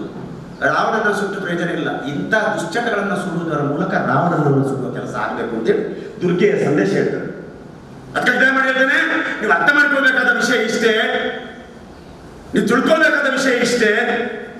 ಗಂಭೀರವಾಗಿ ಇವತ್ತು ನೀವು ನಿಮ್ಮ ಮನೆಯನ್ನ ನೋಡಬೇಕು, ನಿಮ್ಮ ಹೃದಯವನ್ನು ನೋಡಬೇಕು, ನಿಮ್ಮ ಕೈಕಾಲುಗಳ ಶಕ್ತಿಗಳನ್ನು ನೋಡಬೇಕು, ನಿಮ್ಮ ತಲೆಯೊಳಗಿರುವ ತಿರುಳನ್ನ ಸರಿಯಾಗಿ ಯೋಚಿಸಿ ಇವತ್ತು ಹೆಜ್ಜೆ ಇಡಬೇಕು. ನೀವು ಇಂಜಿನಿಯರ್ ಆಗಬೇಕಾಗಿಲ್ಲ, ಡಾಕ್ಟರ್ ಆಗಬೇಕಾಗಿಲ್ಲ. ನಿಮ್ಮಲ್ಲಿ ಏನು ಪ್ರತಿಭೆ ಇದೆ ಅದನ್ನು ನೀವು ಅನುಷ್ಠಾನಕ್ಕೆ ತನ್ನಿ. ನಿಮ್ಮ ಗುಣ, ನಡತೆ, ಸ್ವಭಾವ, ಆಲೋಚನೆ ಈಗ ಚೆನ್ನಾಗಿದೆ, ಭವಿಷ್ಯವನ್ನು ರೂಪಿಸಿ. ಸ್ವಾಮಿ ವಿವೇಕಾನಂದ ಅವರು ಮಾತಾಡಿದ್ದಾರೆ, ಏಳು ಎದ್ದೇಳು ಮುಟ್ಟುವ ತನಕ ಹೋರಾಡು. ನಿನ್ನ ಜೀವನವನ್ನು ರೂಪಿಸುವ ಎಲ್ಲ ಶಕ್ತಿ ಸಾಮರ್ಥ್ಯಗಳು ಅದು ನಿನ್ನಲ್ಲಿ ಇವೆ. ಏಳು ಎದ್ದೇಳು, ನಿನ್ನ ಭವಿಷ್ಯತ್ತಿನ ನಿರ್ಮಾಣಕ್ಕೆ ಈ ಶಾಲೆಯಲ್ಲಿ ಅಡಿಪಾಯ ಹಾಕು ಅಂತ ಹೇಳುವ ಮಾತನ್ನು ಹೇಳಲಿಕ್ಕೆ ಇಷ್ಟಪಡ್ತೇನೆ. ಹಾಗಾಗಿ ಮೊದಲು ಸ್ಮೋಕಿಂಗ್, ನಂತರ ಬರೋದು ಚ್ಯೂವಿಂಗ್, ಅದರ ನಂತರ ಬರೋದು ಚೇಸಿಂಗ್, ಅದರ ನಂತರ ಬರೋದು ಸ್ನೋರಿಂಗ್, ಅದರ ನಂತರ ಬರೋದು ಕುಕಿಂಗ್, ಆ ನಂತರ ಬರುವುದು ಇಂಜೆಕ್ಟಿಂಗ್, ಮತ್ತೆ ಬರುವುದು ಪೋಪಿಂಗ್. ಮತ್ತೆ ಎಲ್ಲಿ ಹೋಗ್ತಾರೆ ಗೊತ್ತಾಗುದಿಲ್ಲ. ಮತ್ತೆ ಅಡ್ಡ ರಸ್ತೆಯಲ್ಲಿ ಹೆಣ ಸಿಗ್ತದೆ. ದಯಮಾಡಿ ಹೇಳ್ತೇನೆ, ಹುಡುಗರು ಸಮುದ್ರಕ್ಕೆ ಹೋದ್ರು, ಬಿದ್ರು. ಅದರ ಹಿಂದೆ ಬಿಯರ್ ಜಾಲ, ಅದರ ಹಿಂದೆ ಬಿಯರ್ ಜಾಲ. ಕಳೆದ 7 ವರ್ಷದ ಹಿಂದೆ ಒಂದು ನಡೆದ ಘಟನೆಯಲ್ಲಿ ಇದೆ. ಬಿಯರ್ ಕುಡಿದು ವಿದ್ಯಾರ್ಥಿಗಳು ಹೋದ್ರು, ಒಬ್ಬ ಕೊಚ್ಚಿ ಹೋದ, ಉಳಿದವರು ಓಡಿ ಹೋದರು. ಅಷ್ಟೇ. ನೀನು ಕೊಚ್ಚಿ ಹೋದಾಗ ಉಳಿದರು ನೋಡಿ. ಆಲ್ಕೋಹಾಲ್ ಕೊಡ್ತಾರೆ, ಲಿವರ್ ಯಾರಾದ್ರೂ ಕೊಡ್ತಾನೆ. ಅಪ್ಪ, ನನ್ನ ಹೆಂಡತಿ KMC ಕೆಲಸ ಮಾಡ್ತಾಳೆ, 2,500 ಮೆಂಬರ್ಸ್ ಲಿವರ್ಗಾಗಿ ಕ್ಯೂ ಅಲ್ಲಿದ್ದಾರೆ. ಲಿವರ್ ಸಿಗ್ತಾ ಇದೆ. ಅಲ್ಲ ಸರ್, ಡಾಕ್ಟರ್ ಲಿವರ್ ಸಿಗ್ತಾ ಇಲ್ಲ. ಎಲ್ಲರೂ ಆಲ್ಕೋಹಾಲ್ ಕೊಡ್ತಾರೆ, ಲಿವರ್ ಯಾರು ಕೊಡಲ್ಲ, ಕಿಡ್ನಿ ಯಾರು ಕೊಡಲ್ಲ. ಹೆಂಡತಿ ಕಿಡ್ನಿ ಕೊಟ್ಟಿಲ್ಲ ಮೊನ್ನೆ. ಅರ್ಥ ಮಾಡಿಕೊಳ್ಳಿ, ಇವತ್ತು ನಿಮ್ಮ ಕಿಡ್ನಿಗೆ ಅಷ್ಟು ಬೆಲೆ ಇದೆ. ಒಂದು ಲಿವರ್ ಆಪರೇಷನ್ ಆಗಿಯೂ ಅವ ಬದುಕಬೇಕಾದ್ರೆ 1 ಕೋಟಿ ರೂಪಾಯಿ ಖರ್ಚು ಮಾಡಬೇಕು. ಆಪರೇಷನ್, ಮೆಡಿಸಿನ್, ಲೈಫ್ ಲಾಂಗ್ ತಗೊಳ್ಬೇಕವ, ಅಲ್ವೇ? ಇವತ್ತು ಒಳ್ಳೆಯ ಲಿವರ್ ಹಾಳು ಮಾಡ್ಲಿಕ್ಕೆ ಹೋಗಬೇಡಿ. ಇವತ್ತು ಮಲಗಿದ್ರೆ ನಿದ್ದೆ ಬರ್ತದೆ, ಊಟ ಸೇರ್ತದೆ. ಮೊದಲು ಒಳ್ಳೆ ಊಟ ತಿನ್ನಿ, ರಸ್ತೆ ಬದಿಯ ಜಂಕ್ ಫುಡ್ ಬಿಡಿ. ಆ ಗೋಬಿ ಮಂಚೂರಿ, ಆ ಪಾನಿಪುರಿ, ಅದನ್ನೆಲ್ಲ ತಿಂದು ನಿಮ್ಮ ಹೊಟ್ಟೆ ಹಾಳು ಮಾಡಿಕೊಂಡು ಬದುಕಬೇಕು. ಅಮ್ಮ ಕೊಟ್ಟ ಹಾಲು, ಅಮ್ಮ ಕೊಟ್ಟ ಗಂಜಿ, ಅಮ್ಮ ಕೊಟ್ಟ ಅನ್ನ ನೀರು, ಅಮ್ಮ ಕೊಟ್ಟ ದೋಸೆ, ಮಸಾಲೆ ದೋಸೆ ಎಲ್ಲ ತಿನ್ನಿ, ಖುಷಿಯಿಂದ ಬನ್ನಿ, ಅಮ್ಮನಿಗೆ ಹೆಲ್ಪ್ ಮಾಡಿ. ದಯಮಾಡಿ ಹೇಳ್ತೇನೆ, ರಸ್ತೆ ಬದಿಯಲ್ಲಿ ಅದನ್ನು ತಿನ್ಬೇಡಿ. ಅದು ಯಾವ ಎಣ್ಣೆಯಲ್ಲಿ ಕಾಯಿಸ್ತಾರೆ ಅಂತ ನಿಮ್ಗೆ ಗೊತ್ತಿದೆಯಾ? ಟಾಯ್ಲೆಟ್ ಕ್ಲೀನರ್ ಹಾಕಿ ಗೋಬಿ ಮಂಚೂರಿ ಮಾಡ್ತಾರೆ ಅಂತ ನಿಮ್ಗೆ ಗೊತ್ತಿದೆಯಾ? ಟಾಯ್ಲೆಟ್ ಕ್ಲೀನರ್ ಹಾಕದಿದ್ದರು ವಿನಿಗರ್ ಮ್ಯಾಕ್ಸಿಮಮ್ ಹಾಕಿ ಆ ಪಾನಿ ತಯಾರು ಮಾಡ್ತಾರೆ ಅಂತ ನಿಮ್ಗೆ ಗೊತ್ತಿದೆಯಾ? ಗೋಬಿ ಮಂಚೂರಿ ಕೆಂಪು ಕಾಣಲಿಕ್ಕೆ ಅದಕ್ಕೆ ಕಲರ್ ಪೌಡರ್ ಹಾಕ್ತಾರೆ ಅಂತ ನಿಮ್ಗೆ ಗೊತ್ತಿದೆಯಾ? ಅದನ್ನು ಕಾಯಿಸುವಾಗ ಒಳ್ಳೆ ಟೇಸ್ಟ್ ಬರಲಿಕ್ಕೆ ದನದ ಮತ್ತು ಹಂದಿಯ ಫ್ಯಾಟ್ ಹಾಕ್ತಾರೆ ಅಂತ ನಿಮಗೆ ಗೊತ್ತಿದೆಯಾ? ಇದೆಲ್ಲ ಕಥೆಗಳು ಬೆಂಗಳೂರಿನಲ್ಲಿ ಸರ್ಚ್ ಮಾಡಿ ಮೀಡಿಯಾದವರು ಕಂಡುಹುಡುಕಿದ್ದನ್ನು ನಿಮ್ಗೆ ಹೇಳ್ತಾ ಇರೋದು, ನನ್ನ ಕಿಸೆಯಿಂದ ಹಾಕಿದ್ದಲ್ಲ. ಅದಕ್ಕಾಗಿ ಮನೆಯಲ್ಲಿ ಆರಾಮವಾಗಿ ತಿನ್ನಿ, ಖುಷಿಯಿಂದ ತಿನ್ನಿ. ಒಳ್ಳೆಯ ಆಹಾರ, ತಿಂದ ಆಹಾರದಲ್ಲಿ ದೇವನು ಆಗ್ಬೋದು, ತಿಂದ ಆಹಾರದಲ್ಲಿ ರಕ್ಕಸನ ಆಗ್ಬೋದು. ಆಹಾರ ಶರೀರವನ್ನು ಉಳಿಸ್ತದೆ, ಆಹಾರ ಶರೀರವನ್ನು ಬೆಳೆಸ್ತದೆ, ಆಹಾರ ಶರೀರಕ್ಕೆ ಬಲ ಕೊಡ್ತದೆ. ನಮ್ಮ ಶರೀರ ಎಂಬುದೊಂದು ಫ್ಯಾಕ್ಟ್ರಿ ಇದ್ದಂಗೆ, ಯಾವ ರಾ ಮೆಟೀರಿಯಲ್ ಈ ಬಾಯಿಯಿಂದ ಒಳಗೆ ಹಾಕ್ತೀಯೋ ಆ ರೀತಿಯ ಪ್ರೊಡಕ್ಷನ್ ಹೊರಗೆ ಬರ್ತದೆ, ಅಲ್ವೇ? ಕಬ್ಬಿನ ಗಾಣಕ್ಕೆ ಕಬ್ಬು ಕೊಟ್ರೆ ಕಬ್ಬಿನ ಜ್ಯೂಸ್ ಬರ್ತದೆ, ಕೈ ಕೊಟ್ರೆ ರಕ್ತ. ಹಾಗೆ ನಮ್ಮ ಶರೀರಕ್ಕೆ ಏನ್ ತಿಂತೀವಿ, ಸಾತ್ವಿಕ ಆಹಾರ ತಿಂದ್ರೆ ಸತ್ವಗುಣ ಹೊರಗೆ, ಹಾಲು ಕುಡಿದ್ರೆ ಹಾಲಿನಂತ ಮನಸ್ಸು, ಮೊಸರು ತಿಂದ್ರೆ ಮೊಸರಿನಂತ ಮನಸ್ಸು, ಕುಂಬಳಕಾಯಿ ತಿಂದ್ರೆ ಕುಂಬಳಕಾಯಿ ಬಂತದ್ದು, ಬಟಾಟೆ ತಿಂದ್ರೆ ಗ್ಯಾಸ್ಟ್ರಿಕ್. ನೋಡಿ, ಯಾವ ರಾ ಮೆಟೀರಿಯಲ್ ಒಳಗಾಗುತ್ತೆ ಪ್ರೊಡಕ್ಷನ್ ಬಂದ. ಅದಕ್ಕೆ ಹೇಳ್ತಾರೆ ಗ್ಯಾಸ್ಟ್ರಿಕ್ ಮಾರೆ ಬಟಾಟೆ ತಿಂದಿನ ಜಾಸ್ತಿ ಅಂತ. ಒಂದೇ ಅಮಲ ಬಂದು ಮಾಸ ತಿಂದೆ, ಮಧ್ಯಾಹ್ನ ಪಾಯಸ ತಿಂದೆ, ತಿಂದ ಆಹಾರದಲ್ಲಿ ಗುಣ ಹೊರಗೆ ಬರ್ತದೆ. ಕ್ರಿಯೆಯಂತೆ ಪ್ರತಿಕ್ರಿಯೆ, ಧ್ವನಿಯಂತೆ ಪ್ರತಿಧ್ವನಿ, ಅಲ್ವೇ? ಹಾಗೆಯೇ ದೃಷ್ಟಿಯಂತೆ ಸೃಷ್ಟಿ. ನಾವು ಯೋಚಿಸಿದಾಗ ಪ್ರಪಂಚ, ಯಾವ ಮನುಷ್ಯ ಉದ್ಧಾರ ಆಗಬೇಕಾದ್ರೆ ಇಂಥ ಚಟಗಳು ಬೇಕಾಗಿಲ್ಲ. ದೇರ್ ಆರ್ 5 ಟೈಪ್ಸ್ ಆಫ್ ಮಾದಕ ವಸ್ತುಗಳು. ಮಾದಕ ವಸ್ತುಗಳಲ್ಲಿ 5 ವಿಭಾಗ. ಸ್ಟಿಮ್ಯುಲೆಂಟ್ಸ್, ಎಲ್ಲರೂ ಹೇಳಿ. ಎಷ್ಟು ಮಕ್ಕಳಿದ್ದಾರೆ? 10. ಸ್ಟಿಮ್ಯುಲೆಂಟ್ಸ್, ಜೋರಾಗಿ ಹೇಳಪ್ಪ. Stimulants, depressants, narcotics, hallucinogens, chemicals. Stimulants ಅಂದ್ರೆ ರಪ್ಪ ಓದಿ ಹೇಳ್ತೇನೆ, ಇಲ್ಲಿ ಕೇಳಿ. ಸ್ಟಿಮ್ಯುಲೆಂಟ್ಸ್ ಅಂತ ಹೇಳಿದ್ರೆ ಪ್ರಚೋದನಕಾರಕ. ಇದು ಮೆಡಿಕಲ್ ಅಲ್ಲಿ ನಿಮಗೆ there are 2 types of drugs. One is medical drugs, another is non-medical drugs. Medical drugs with prescription ದಯಮಾಡಿ ತಗೊಳ್ಬಹುದು. ಡಾಕ್ಟರ್ ಕೊಟ್ಟ ಮೆಡಿಸಿನ್ ಅನ್ನ ನೀವು ತಗೊಳ್ಬಹುದು. ಇವತ್ತು ಒಂದು ಸ್ಟೈಲ್ ಆಗಿದೆ, ಮೆಡಿಕಲ್ಗೆ ಹೋಗೋದು ಏರ್ನ ಮದ್ದು, ಮೆಡಿಕಲ್ದಾರ್ನ ಮದ್ದು. ಗ್ರಾಚಾರ ಇದು ನಮ್ಮದು. ಮೆಡಿಕಲ್ನವನ ಮದ್ದನ್ನು ತಂದು ನೀವು ಉದ್ಧಾರ ಆಗೋದಿಲ್ಲ. ಮೆಡಿಕಲ್ ಶಾಪ್ನವರಿದ್ದರೆ ಕ್ಷಮಿಸಿ, ಇದ್ರೆ ನೀವು ತಿದ್ದಿಕೊಳ್ಳಿ. ಇನ್ನು ಬಂದವರಿಗೆಲ್ಲ ಮದ್ದು ಕೊಡಬೇಡಿ, ಡಾಕ್ಟರ್ ಹತ್ರ ಕಳಿಸಿ. ಮೆಡಿಕಲ್ ಶಾಪಿನಲ್ಲಿ ಇವತ್ತು ಮೆಡಿಸಿನ್ ಕೊಡ್ತಾರೆ. ಅವರು ಓದಿದ್ದು 3ರಿಂದ 4ರಿಂದ 5 ವರ್ಷ, ಖರ್ಚು ಮಾಡಿದ್ದು ಮ್ಯಾಕ್ಸಿಮಮ್ 5 ಲಕ್ಷ. ಲೈಸೆನ್ಸ್ ಸಿಕ್ಕಿದೆ, ಮೆಡಿಕಲ್ ಶಾಪ್ ಹಾಕಿದ್ದಾರೆ, ಗೊತ್ತಿದ್ದದನ್ನು ಕೊಡ್ತಾರೆ. ಒಬ್ಬ ಡಾಕ್ಟರ್ ಆಗಬೇಕಾದ್ರೆ, ಒಬ್ಬ MD ಆಗಿ ಸ್ಪೆಷಲಿಸ್ಟ್ ಆಗಬೇಕಾದ್ರೆ 10 ವರ್ಷ ಬೇಕು. 10 ವರ್ಷದಲ್ಲಿ ಸುಮಾರು 5 ಕೋಟಿ ಖರ್ಚು ಮಾಡ್ತಾರೆ. ಅಷ್ಟೇ ಪುಸ್ತಕ ಓದ್ತಾರೆ. ಅವರು ಕೊಡುವ ಪ್ರಿಸ್ಕ್ರಿಪ್ಷನ್ ಮಾತ್ರ ವ್ಯಾಲಿಡ್, ಇದು ಇನ್ವ್ಯಾಲಿಡ್. ಒಂದು ವೇಳೆ ಇವರು ತಗೊಂಡ ಮದ್ದನ್ನು ನೀವು ತಗೊಂಡ್ರೆ ದಯಮಾಡಿ ನಿಮ್ಮ ಜೀವ ತೊಂದರೆಗೆ ಒಳಗಾಗ್ತದೆ. ಅದಕ್ಕಾಗಿ ಅಮ್ಮನಿಗೆ ಕೊಟ್ಟ ಮಾತ್ರೆಯನ್ನು ಮಗಳು ತಗೊಳ್ಳುವುದಲ್ಲ. ಇವತ್ತೆಷ್ಟೋ ವಿದ್ಯಾರ್ಥಿಗಳು ಪೇನ್ ಕಿಲ್ಲರ್ಸ್ ತಗೊಂಡು ಅಡ್ಮಿಟ್ ಆಗಿದ್ದಾರೆ, ಕಿಡ್ನಿ ನಾಪತ್ತೆ ಆಗಿದೆ. ಸ್ಪಾಸ್ಮೋಪ್ರಾಕ್ಸಿಮಲ್ ಟ್ಯಾಬ್ಲೆಟ್ ಕಿಡ್ನಿ ಸ್ಟೋನ್ಗೆ ಕೊಡ್ತಾರೆ. ಆ ಟ್ಯಾಬ್ಲೆಟ್ನ ಎಡಿಕ್ಟ್ಗಳು ಇವತ್ತು ನಮ್ಮ ಡಿಅಡಿಕ್ಷನ್ ಸೆಂಟರ್ಗೆ ಬರ್ತಾ ಇದ್ದಾರೆ. ಬೆನಡ್ರಿಲ್ ಸಿರಪ್, ಲಿಂಟಸ್ಕೋಡೈನ್, ಇಂಥ ಸಿರಪ್ಗಳನ್ನು ತಗೊಂಡು ಬಾಟ್ಲಿ ಕುಡಿದು ನಮ್ಮ ಡಿಅಡಿಕ್ಷನ್ ಸೆಂಟರ್ಗೆ ಬರ್ತಾರೆ. Drug use not at all bad, drug abuse ಎಂಬ ಡ್ರಗ್ ಎಬ್ಯೂಸ್ ಎಂಬುದು ಅದು ಡಿಸೀಸ್ ಆಗ್ತದೆ. ಒಮ್ಮೆ ಅದು ಎಡಿಕ್ಟ್ ಆದರೆ ಮತ್ತೆ ನಿಮಗೆ ಅಲ್ಲಿಂದ ಹೊರಗೆ ಬರಲಿಕ್ಕೆ ಕಷ್ಟ ಆಗ್ತದೆ. ಅದಕ್ಕಾಗಿ ದಯಮಾಡಿ ಹೇಳ್ತೇನೆ, ಯಾವುದೇ ಆಂಟಿಬಯೋಟಿಕ್ಸ್ ಡಾಕ್ಟರ್ ಕೊಟ್ಟದ್ದನ್ನು ತಗೊಳ್ಳಿ, ಅರ್ಧದಲ್ಲಿ ಡಿಸ್ಕಂಟಿನ್ಯೂ ಮಾಡಬೇಡಿ. 5 ದಿವಸ ತಗೊಳ್ಳಿಕ್ಕೆ ಕೊಟ್ಟದ್ದನ್ನು 5 ದಿವಸ ಕಾಯಿಲೆ ಗುಣ ಆದರೂ ತಗೊಳ್ಳಿ. 3 ದಿನದಲ್ಲಿ ನೀವು ಬಿಟ್ಟರೆ ಇನ್ನೊಮ್ಮೆ ಅದು ರಿಲ್ಯಾಪ್ಸ್ ಆದರೆ ಇನ್ನೊಮ್ಮೆ ಅದೇ ಆಂಟಿಬಯೋಟಿಕ್ ಕೊಡುವಾಗ ಆ ಮೊದಲು ತಗೊಂಡ ಅಂಶ ನಿಮಗೆ ತೊಂದರೆ ಕೊಡುತ್ತದೆ. ಅದಕ್ಕಾಗಿ ಮದ್ದು ಕಾಯಿಲೆಗಳು ಎಂಬುದು ತುಂಬ ಎಲ್ರಿಗೂ ಬರ್ತದೆ. ಅದನ್ನು ಡಾಕ್ಟರ್ ಸಹಾಯದಿಂದ ನಾವು ಅದನ್ನು ಬಗೆಹರಿಸಬೇಕೆಂಬುದು ನನ್ನ ಮಾತಿನ ತಾತ್ಪರ್ಯ. ಅದಕ್ಕಾಗಿ ಎಲ್ಲ ವಿದ್ಯಾರ್ಥಿಗಳ ನನ್ನ ವಿನಂತಿ, ತಲೆಬಿಸಿ ಆಗ್ತದೆ ಅಂತೇಳಿ ಯಾರೋ ಮೆಡಿಕಲ್ ನಮಗೆ ಕೊಟ್ಟ ಮಾತ್ರೆ ತಗೊಂಡು ಇವತ್ತು ನಮ್ಮ ಆಸ್ಪತ್ರೆಯಲ್ಲಿ ಹುಚ್ಚರಾಗಿ ಅಡ್ಮಿಟ್ ಆಗಿದ್ದಾರೆ. ಆಂಕ್ಸಿಟ್, ಲಿಬ್ರಿಯಂ, ವೇಲಿಯಂ, ಲಿಥಿಯಂ ಇಂಥದೆಲ್ಲ ಡಿಪ್ರೆಸ್, ಆಂಕ್ಸಿಟ್ ಇಂಥ ಮಾತ್ರೆಗಳನ್ನು ತಗೊಂಡು ಇವತ್ತು ಎಷ್ಟೋ ಜನ ಎಡಿಕ್ಟ್, ಟೈಸಾಫಾಮ್ ಅಂತ ಮಾತ್ರೆಗಳನ್ನು ತಗೊಂಡು ಇವತ್ತು ಎಡಿಕ್ಟ್ ಆಗಿ ಎಲ್ಲರೂ ಮಾತ್ರೆ ತಗೊಂಡೆಲ್ಲ ರಸ್ತೆ ಬದಿಯಲ್ಲಿ ಬೀಳ್ತಾ ಇದ್ದಾರೆ. ನಿಮ್ಮ ಇಂಪಾರ್ಟೆನ್ಸಿ ಬರ್ಬೋದು. ಇಂಪಾರ್ಟೆನ್ಸ್ ಅಂದರೆ ನಿರ್ವೀರ್ಯತೆ ಬರ್ಬೋದು. ನಿಮಗೆ ನಿಮ್ಮ ಕಾಯಿಲೆ ನೀವು ಮೆಚೂರ್ ಆಗುವ ಮೊದಲೇ ನೀವು ಸಫರ್ ಆಗ್ತೀರಿ, ಮತ್ತೊಬ್ಬ ರೋಗಿಯಾಗಿ ನೀವು ಬೆಳೀತೀರಿ. ನಿರೋಗಿಯಾಗಿ ಬೆಳೀಬೇಕಾದ್ರೆ ಒಳ್ಳೆಯ ಆಹಾರ ತಗೊಳ್ಳಿ. ಒಂದು ವೇಳೆ ಜ್ವರ, ಶೀತ, ಕೆಮ್ಮು ಎಲ್ಲ ಬಂದರೆ ನಿಮ್ಮ ಒಳಗೆ ರೆಸಿಸ್ಟೆನ್ಸ್ ಪವರ್ ಇರ್ತದೆ. ಅದಕ್ಕೆ ಪೂರಕವಾಗಿ ಇಲ್ಲದಿದ್ದರೆ ಒಂದು ಆಂಟಿಬಯೋಟಿಕ್ ಕೊಡ್ತಾರೆ, ತಗೊಳ್ಳಿ. ದಯಮಾಡಿ ಹೇಳ್ತೇನೆ, ಯಾವತ್ತೂ ಮೆಡಿಕಲ್ ಮದ್ದು ತಗೊಳ್ಬೇಡಿ. ತಪ್ಪಿದ್ರೆ ಒಂದು ಜ್ವರದ್ದು ಮದ್ದು, ಗ್ಯಾಸ್ಟ್ರಿಕ್ ಇದ್ದು ಮದ್ದು ಬಿಟ್ಟರೆ ಯಾವುದೇ ವಿದೌಟ್ ಪ್ರಿಸ್ಕ್ರಿಪ್ಷನ್ ತಗೊಳ್ಬೇಡಿ. ಈ ಸ್ಟಿಮ್ಯುಲೆಂಟ್ಸ್ಗಳು ಮೆಡಿಕಲ್ ಅಲ್ಲಿ ಸಿಗ್ತವೆ. ಇದರ ಅಬ್ಯೂಸು ಡಿಸೀಸ್ ಆಗ್ತದೆ. ಅದಕ್ಕಾಗಿ ಡಾಕ್ಟರ್ ಕೊಟ್ಟರೆ ಅದು ಡಿಸೀಸ್ ಆಗಲ್ಲ. ಚೀಟಿ ಮುಗಿದ ಕೂಡಲೇ ಪುನಃ ಡಾಕ್ಟರ್ ಹತ್ರ ಹೋಗಿ ಕನ್ಸಲ್ಟೇಷನ್ಗೆ ಹೋಗಿ ಚೀಟಿ ರಿಪೇರಿ ಮಾಡಬೇಕು ಮತ್ತು ಬೇರೆ ಮಾತ್ರೆಯನ್ನು ಬರೆದಾಕ್ತಾರೆ. ಈ ರೀತಿ ಮಾಡೋದ್ರಿಂದ ಈ ಬುದ್ಧಿವಂತಿಕೆಯಿಂದ ನಾವು ಬದುಕಬಹುದು. ಅದಕ್ಕಾಗಿ ದಯಮಾಡಿ ಹೇಳ್ತೇನೆ, ಸ್ಟಿಮ್ಯುಲೆಂಟ್ಗಳು ಯಾವುದು ಆಂಫಿಟಮೈನ್, ಕೊಕೇನ್, ಡೈನಾಫಿಟಮೈನ್, ಲೆವಲರಫಿನ್, ಸೈಕ್ಲೋಜಸಿನ್ ಮತ್ತೆ ಭ್ರಮಾಕಾರಕಗಳು, ಅದರ ಬಗ್ಗೆ ನಿಮಗೆ ಇವತ್ತು ಮಾಹಿತಿ ಬೇಡ. ಸಂಮೋಹಕಗಳು, ಡಿಪ್ರೆಸೆಂಟ್ ಎನ್ನುವ ವರ್ಗಕ್ಕೆ ಮದ್ಯಪಾನ ಬರ್ತದೆ. ಡಿಪ್ರೆಸೆಂಟ್ ಅಲ್ಲಿ ಪೇನ್ ಕಿಲ್ಲರ್ಸ್ ಬರೋದಿಲ್ಲ, ಅದರಲ್ಲಿ ಸೆಡೆಟಿವ್ ಹಿಪ್ನೋಟಿಕ್ಸ್ ಬರ್ತದೆ. ಹಾಗಾಗಿ ದಯಮಾಡಿ ಅದನ್ನು ನೀವು ಸ್ವಲ್ಪ ಯೋಚನೆ ಮಾಡಬೇಕು. ಅದರಲ್ಲಿ ಮುಖ್ಯವಾಗಿ ನೋವು ನಿವಾರಕ ಮಾತ್ರೆಗಳು, ಬ್ರೌನ್ ಶುಗರ್,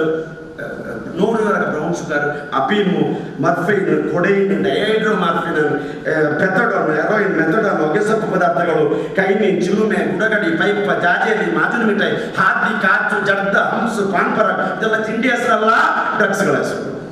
ದಯಮಾಡಿ ಹೇಳ್ತೇನೆ, ಇದು ಯಾವುದು ನಿಮಗೆ ಯಾವ ರೀತಿಯಲ್ಲಿ ಮತಿ ವಿಕಾರಕ, ಗಾಂಜಾ, ಮರಿಜುನ, ಆಶಿಸ್, ಬಂಗ್ ಇದೆಲ್ಲ ದೊಡ್ಡ ದೊಡ್ಡ ಪಾರ್ಟಿಗಳಲ್ಲಿ ಮಂಗಳೂರುಗಳಲ್ಲಿ ಇದು ಇದೆ. ಈ ಪಾರ್ಟಿಗಳು ಈಗ ಇದೆ. ಮಂಗಳೂರುಗಳಲ್ಲಿ ನಡೆಯುತ್ತೆ ಈ ಪಾರ್ಟಿಗಳು, ನೆನಪಿಟ್ಕೊಳ್ಳಿ. ಹಾಗಾಗಿ ಈ ಕಾಲೇಜು ಮುಗಿಯುವವರೆಗೆ ನನ್ನ ಫ್ರೆಂಡ್ಸ್ ಮನೆಗೆ ಹೋಗಿ ಒಂದು ದಿನ ನಿಲ್ತೇನೆ ಅಂತ ಹೇಳಿ ನೀವು ಹೋಗಬೇಡಿ. ಇವತ್ತಿನಿಂದ ಅದು ಲಾಸ್ಟ್ ಆಗ್ತದೆ. ಫ್ರೆಂಡ್ಸ್ ಮನೆಗೆ ನಿಲ್ಲೋದು, ಮ್ಯಾಕ್ಸಿಮಮ್ ಗೇಸ್, ಮ್ಯಾಕ್ಸಿಮಮ್ ಹೋಮೋಸೆಕ್ಷುವಲ್ಸ್ ಆಗೋದು ಈ ಚಟದಿಂದ. ನನಗೆ ಇನ್ನು ಮಾತಾಡೋದ್ರಲ್ಲಿ ಬೇಜಾರಿಲ್ಲ, ಯಾಕೆಂದ್ರೆ ನೀವು ಒಳ್ಳೇದಾಗಬೇಕು ಅಷ್ಟೇ. ಈ ಮೇಲಿನ ವಸ್ತುಗಳು ಯಾವುದೇ ಸಿಗದೇ ಇದ್ದಾಗ ಕೊನೆಗೆ ಉದ್ಯಮದಲ್ಲಿ ಬಳಸುವ ಪೆಟ್ರೋಲ್, ಇದೇ ಉಳ್ಳಾಲದಲ್ಲಿ ಒಬ್ಬ ಪೆಟ್ರೋಲ್ ಕುಡಿತಿದ್ದ, ಬೈಕ್ ನಿಲ್ಲಿಕ್ಕೆ ಗೊತ್ತಿಲ್ಲ, ಬೈಕ್ ತಪ್ಪಿಸುವುದು ಬೈಕ್. ಡೀಸೆಲ್ ಕುಡಿತಿದ್ರು, thinner, grease, nail polish, hair remover, dye cleaning, ಗೋಂದುಗಳು, ಅಂಟುಗಳು, ಕಚೇರಿ ಒಳಗೆ ವೈಟ್ನರ್, ಮಾರ್ಕರ್, ಶಾಯಿ, ಟೆಮಿಕಲು, deodorant spray, phenyl, ether, chloroform, nitrous oxide, cyclooxide, nitrate, butyl nitrate, amyl nitrate, ಫೀಸ್ ಅನಿಲ, ಪಂಚರ್ ಗಮ್, ಗುಳಿಗೆಯ ಮಾತ್ರೆಗಳು, ಯಾವುದು ಝೀಟ್ ಮತ್ತು ನೋವಿನ ಮಾತ್ರೆಗಳು, ಅಯೋಡೆಕ್ಸ್, ಮುಲಾಮ್ ಸಮೇತ ಬ್ರೆಡ್ಗೆ ಹಾಕಿ ತಿನ್ನುವುದನ್ನು ನಾವು ಟ್ರೀಟ್ಮೆಂಟ್ ಕೊಟ್ಟಿದ್ದೀವಿ.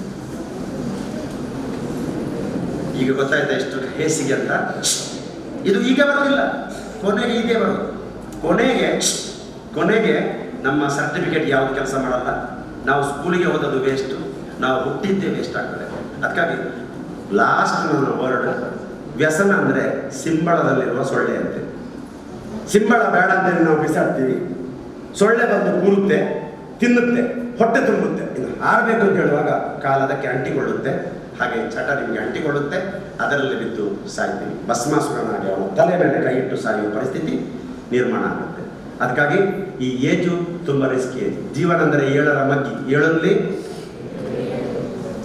ಮಗ್ಗಿ ಬರ್ತದೆ, 7ರಲ್ಲಿ ಬಾಲ್ಯ, 7ರಲ್ಲಿ ಹದಿಹರಯ, 7 ಏನು 21 ಏನು ಹದಿಹರ ಆಯಿತು. ಮತ್ತೆ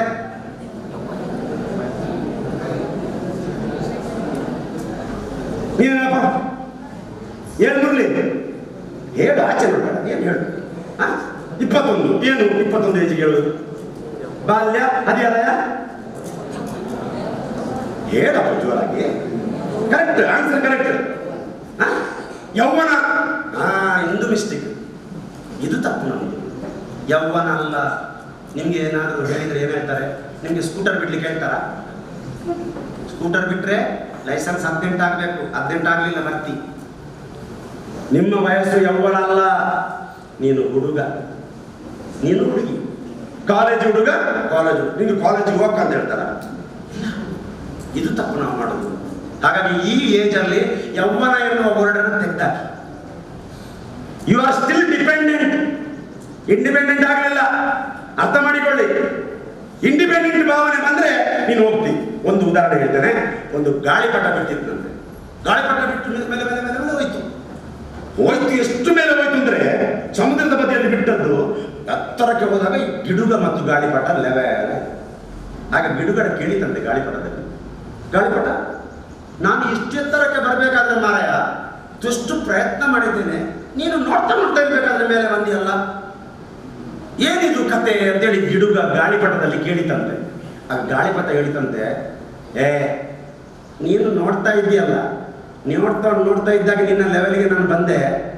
ನನ್ನ ಗ್ರಾಚಾರ ಸರಿ ಇಲ್ಲ, ಯಾಕಂದ್ರೆ ಯಾರೋ ಕೆಳಗೆ ಹಿಡಿದಿಟ್ಟಿದ್ದಾರೆ, ಇಲ್ಲದಿದ್ದರೆ ನಾನು ಚಂದ್ರಲೋಕಕ್ಕೂ ಹೋಗ್ತಿದ್ದೆ ಅಂತ ಹೇಳಿದ್ದೆ. ಅಹಂಕಾರ. ನಾನು ಚಂದ್ರಲೋಕಕ್ಕೆ ಹೋಗ್ತಿದ್ದೆ, ಸೂರ್ಯನತ್ತ ಹೋಗ್ತಿದ್ದೆ. ಯಾರ ಗ್ರಾಚಾರ ತಲೆಕೆಟ್ಟವನ್ನ ನಾನು ಹಿಡ್ಕೊಂಡಿದ್ದಾನೆ, ಅದು ಕೆಳಗೆ ಹಿಡ್ಕೊಂಡವನಿಗೆ ಗೊತ್ತಾಯ್ತು. ಹೌದಾ, ನಿನ್ಗೆ ಹಿಡ್ಕೊಂಡದ್ರಿಂದ ನೀನು ಮೇಲೆ ಹೋಗ್ತೀಯಲ್ಲ, ನೋಡು ಅಂತೇಳಿ ಕೈ ಬಿಟ್ಟಂತೆ. ಅಲ್ಲ ಹೀಗೆ ಹೀಗೆ ಹೀಗೆ ಆಗಿ ಸಮುದ್ರದಲ್ಲಿ ಬಿದ್ದು ನಾಶ ಆಯಿತು. ಇವತ್ತು ನಿಮ್ಮ ಅಪ್ಪ ಅಮ್ಮ, ನಿಮ್ಮ ತಾಯಿ ತಂದೆ ನಿಮ್ಮನ್ನು ನೂರು ಹಿಡ್ಕೊಂಡಿದ್ದಾರೆ. ಅಹಂಕಾರ ಮಾತಾಡಿದರೆ ನುಚ್ಚು ನೂರಾಗ್ತೀರಿ. ಇದು ನಿಮಗೆ ನೆನಪಿರ್ಲಿ ಅಂತ ಹೇಳ್ತೇನೆ. ಇದು ಡಿಪೆಂಡೆಂಟ್ ಏಜ್. 21 ವಯಸ್ಸಿನವರೆಗೆ ನಕ್ಸಲೀಯರು, ಭಯೋತ್ಪಾದಕರು, ಉಗ್ರಗಾಮಿಗಳು, ಆತಂಕವಾದಿಗಳು ಎಲ್ಲರೂ ಈ ಏಜಿನವರು, ನೆನಪಿಟ್ಕೊಳ್ಳಿ. ಯಾಕೆ? ಆರಂಭದಲ್ಲಿ ದಾರಿ ತಪ್ಪಿದ್ರು. ಕಸಬ್ ನರಿಮನ್ ಹೌಸ್ಗೆ ಬಾಂಬ್ ಇಟ್ಟ ಪಾಪ 18 ವರ್ಷದ ಹುಡುಗವ. ಅವನು ಏನ್ ಮಾಡಿದ? ಅವನು ಏನ್ ತಪ್ಪು ಮಾಡಲಿಲ್ಲ. ಹಾಲು ಕುಡಿದ ನಂತರ ಬಾಟ್ಲಿ ಬಾಯಲ್ಲಿ ಹಾಕಿದ. ಆನಂತರ ಇಟ್ಟದ್ದು ಬಂದೂಕಿ. ಕೊಟ್ಟದ್ದು ಯಾರು? ಅಪ್ಪ ಅಮ್ಮ ಅವನಿಗೆ ಸಪೋರ್ಟ್ ಮಾಡಿದ. ಹಾಗಾಗಿ ದೇಶದ್ರೋಹಿ ಆದ. ಆಕ್ಚುಲಿ ಅವನು ತಪ್ಪು ಮಾಡಲಿಲ್ಲ, ಅವನ ತಂದೆ ತಾಯಿಯವರು ತಪ್ಪು ಮಾಡಿದ್ರು. ಇದು ನಾವು ನೋಟ್ ಮಾಡುವಂತ ವಿಷಯ. ಆದ್ರೆ ಬಲಿಪಶು ಆದದ್ದು ಮಗು. ಇವತ್ತು ಅವನು ಸಂತೋಷದಲ್ಲಿ ಸತ್ತ. ಯಾಕೆ? ಅವನಿಗೆ ಬೇರೆ ಪ್ರಪಂಚ ಗೊತ್ತಿಲ್ಲ. ಅವನ ರಣರಂಗ ಭೂಮಿಯೇ ಭಾರತ. ಕೊಲೆ ಮಾಡುವುದೇ ಅವನ ಗುರಿ. ಅವನು ಪೂರೈಸಿದ, ಖುಷಿಪಟ್ಟ. 70ರ ನಂತರ ಏನು ಸಿಗ್ತದೆ ಅದೆಲ್ಲ ಗ್ರೇಸ್ ಮಾಡಿ ತಲೆ ಬಿಸಿ ಮಾಡಬೇಡಿ. ಈಗ ಏಜಿನ ಅವರೇಜ್ ಹೇಳಿದ್ರು ನಾವು. ಅದಕ್ಕಾಗಿ ನಿಮಗೆಲ್ಲರಿಗೂ ದೀರ್ಘಾಯುಷ್ಯ ಸಿಗಲಿ, ಒಳ್ಳೆ ಕೆಲಸ ಸಿಗಲಿ, ಒಳ್ಳೆ ಮನೆತನದಲ್ಲಿ ಹೋಗಿ ಸಮಾಜದಲ್ಲಿ ತಲೆ ಎತ್ತಿ ನಡೆಯುವ ವಿದ್ಯಾರ್ಥಿಗಳಾಗಿ, ಸಿಕ್ಕಿ ಬೀಳುವ ವಿದ್ಯಾರ್ಥಿ ನೀವು ಆಗೋದು ಬೇಡ ಅಂತ ಹೇಳಿ ನಿಮ್ಮಲ್ಲಿ ವಿನಂತಿಸುತ್ತಾ ನನ್ನ ಮಾತು ಮುಗಿಸ್ತೇನೆ. ಅಟ್ಲೀಸ್ಟ್ ಒಂದು 7ರಿಂದ 10% ನಮ್ಮ ದೇಶದ ಜನತೆ ಈ ವಿಷವನ್ನು ಸೇವಿಸಿ ಅದಕ್ಕೆ ಆ ವ್ಯಸನಕ್ಕೆ ಬಲಿಯಾಗಿ ಅದರಿಂದ ಅನೇಕ ಆರೋಗ್ಯದ ಸಮಸ್ಯೆಯಲ್ಲಿ ಬಳಲಿ ಕೊನೆಗೆ ನಾವು ತಮ್ಮ ಜೀವನವನ್ನೇ ಕಳ್ಕೊಳ್ತಾ ಇದ್ದಾರೆ. 7 to 10%, 7ರಿಂದ 10% ಜನ ಈ ಥರ ವ್ಯಸನಗಳಿಗೆ ಬಲಿಯಾಗ್ತಾ ಇದ್ದಾರೆ. ಸೊ ಸಿಗರೇಟ್ ಸೇವನೆಯಿಂದ ನಮ್ಮ ದೇಶದಲ್ಲಿ ವರ್ಷಕ್ಕೆ 10 ಲಕ್ಷ ಜನ ಸಾಯ್ತಾರೆ.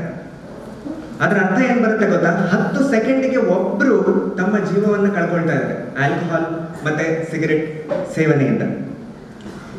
ನೀವು HIV AIDS ಕೇಳಿದಿರಲ್ಲ? TB ಕಾಯಿಲೆ ಕೇಳಿದಿರಲ್ಲ? ಕ್ಷಯರೋಗ, ಮತ್ತೆ ಮರ್ಡರ್ಗಳು, ಆಕ್ಸಿಡೆಂಟ್ಗಳ ಬಗ್ಗೆ ಅಂತೂ ದಿನನಿತ್ಯ ಕೇಳ್ತಾ ಇರ್ತೀರಿ ಅಲ್ವಾ?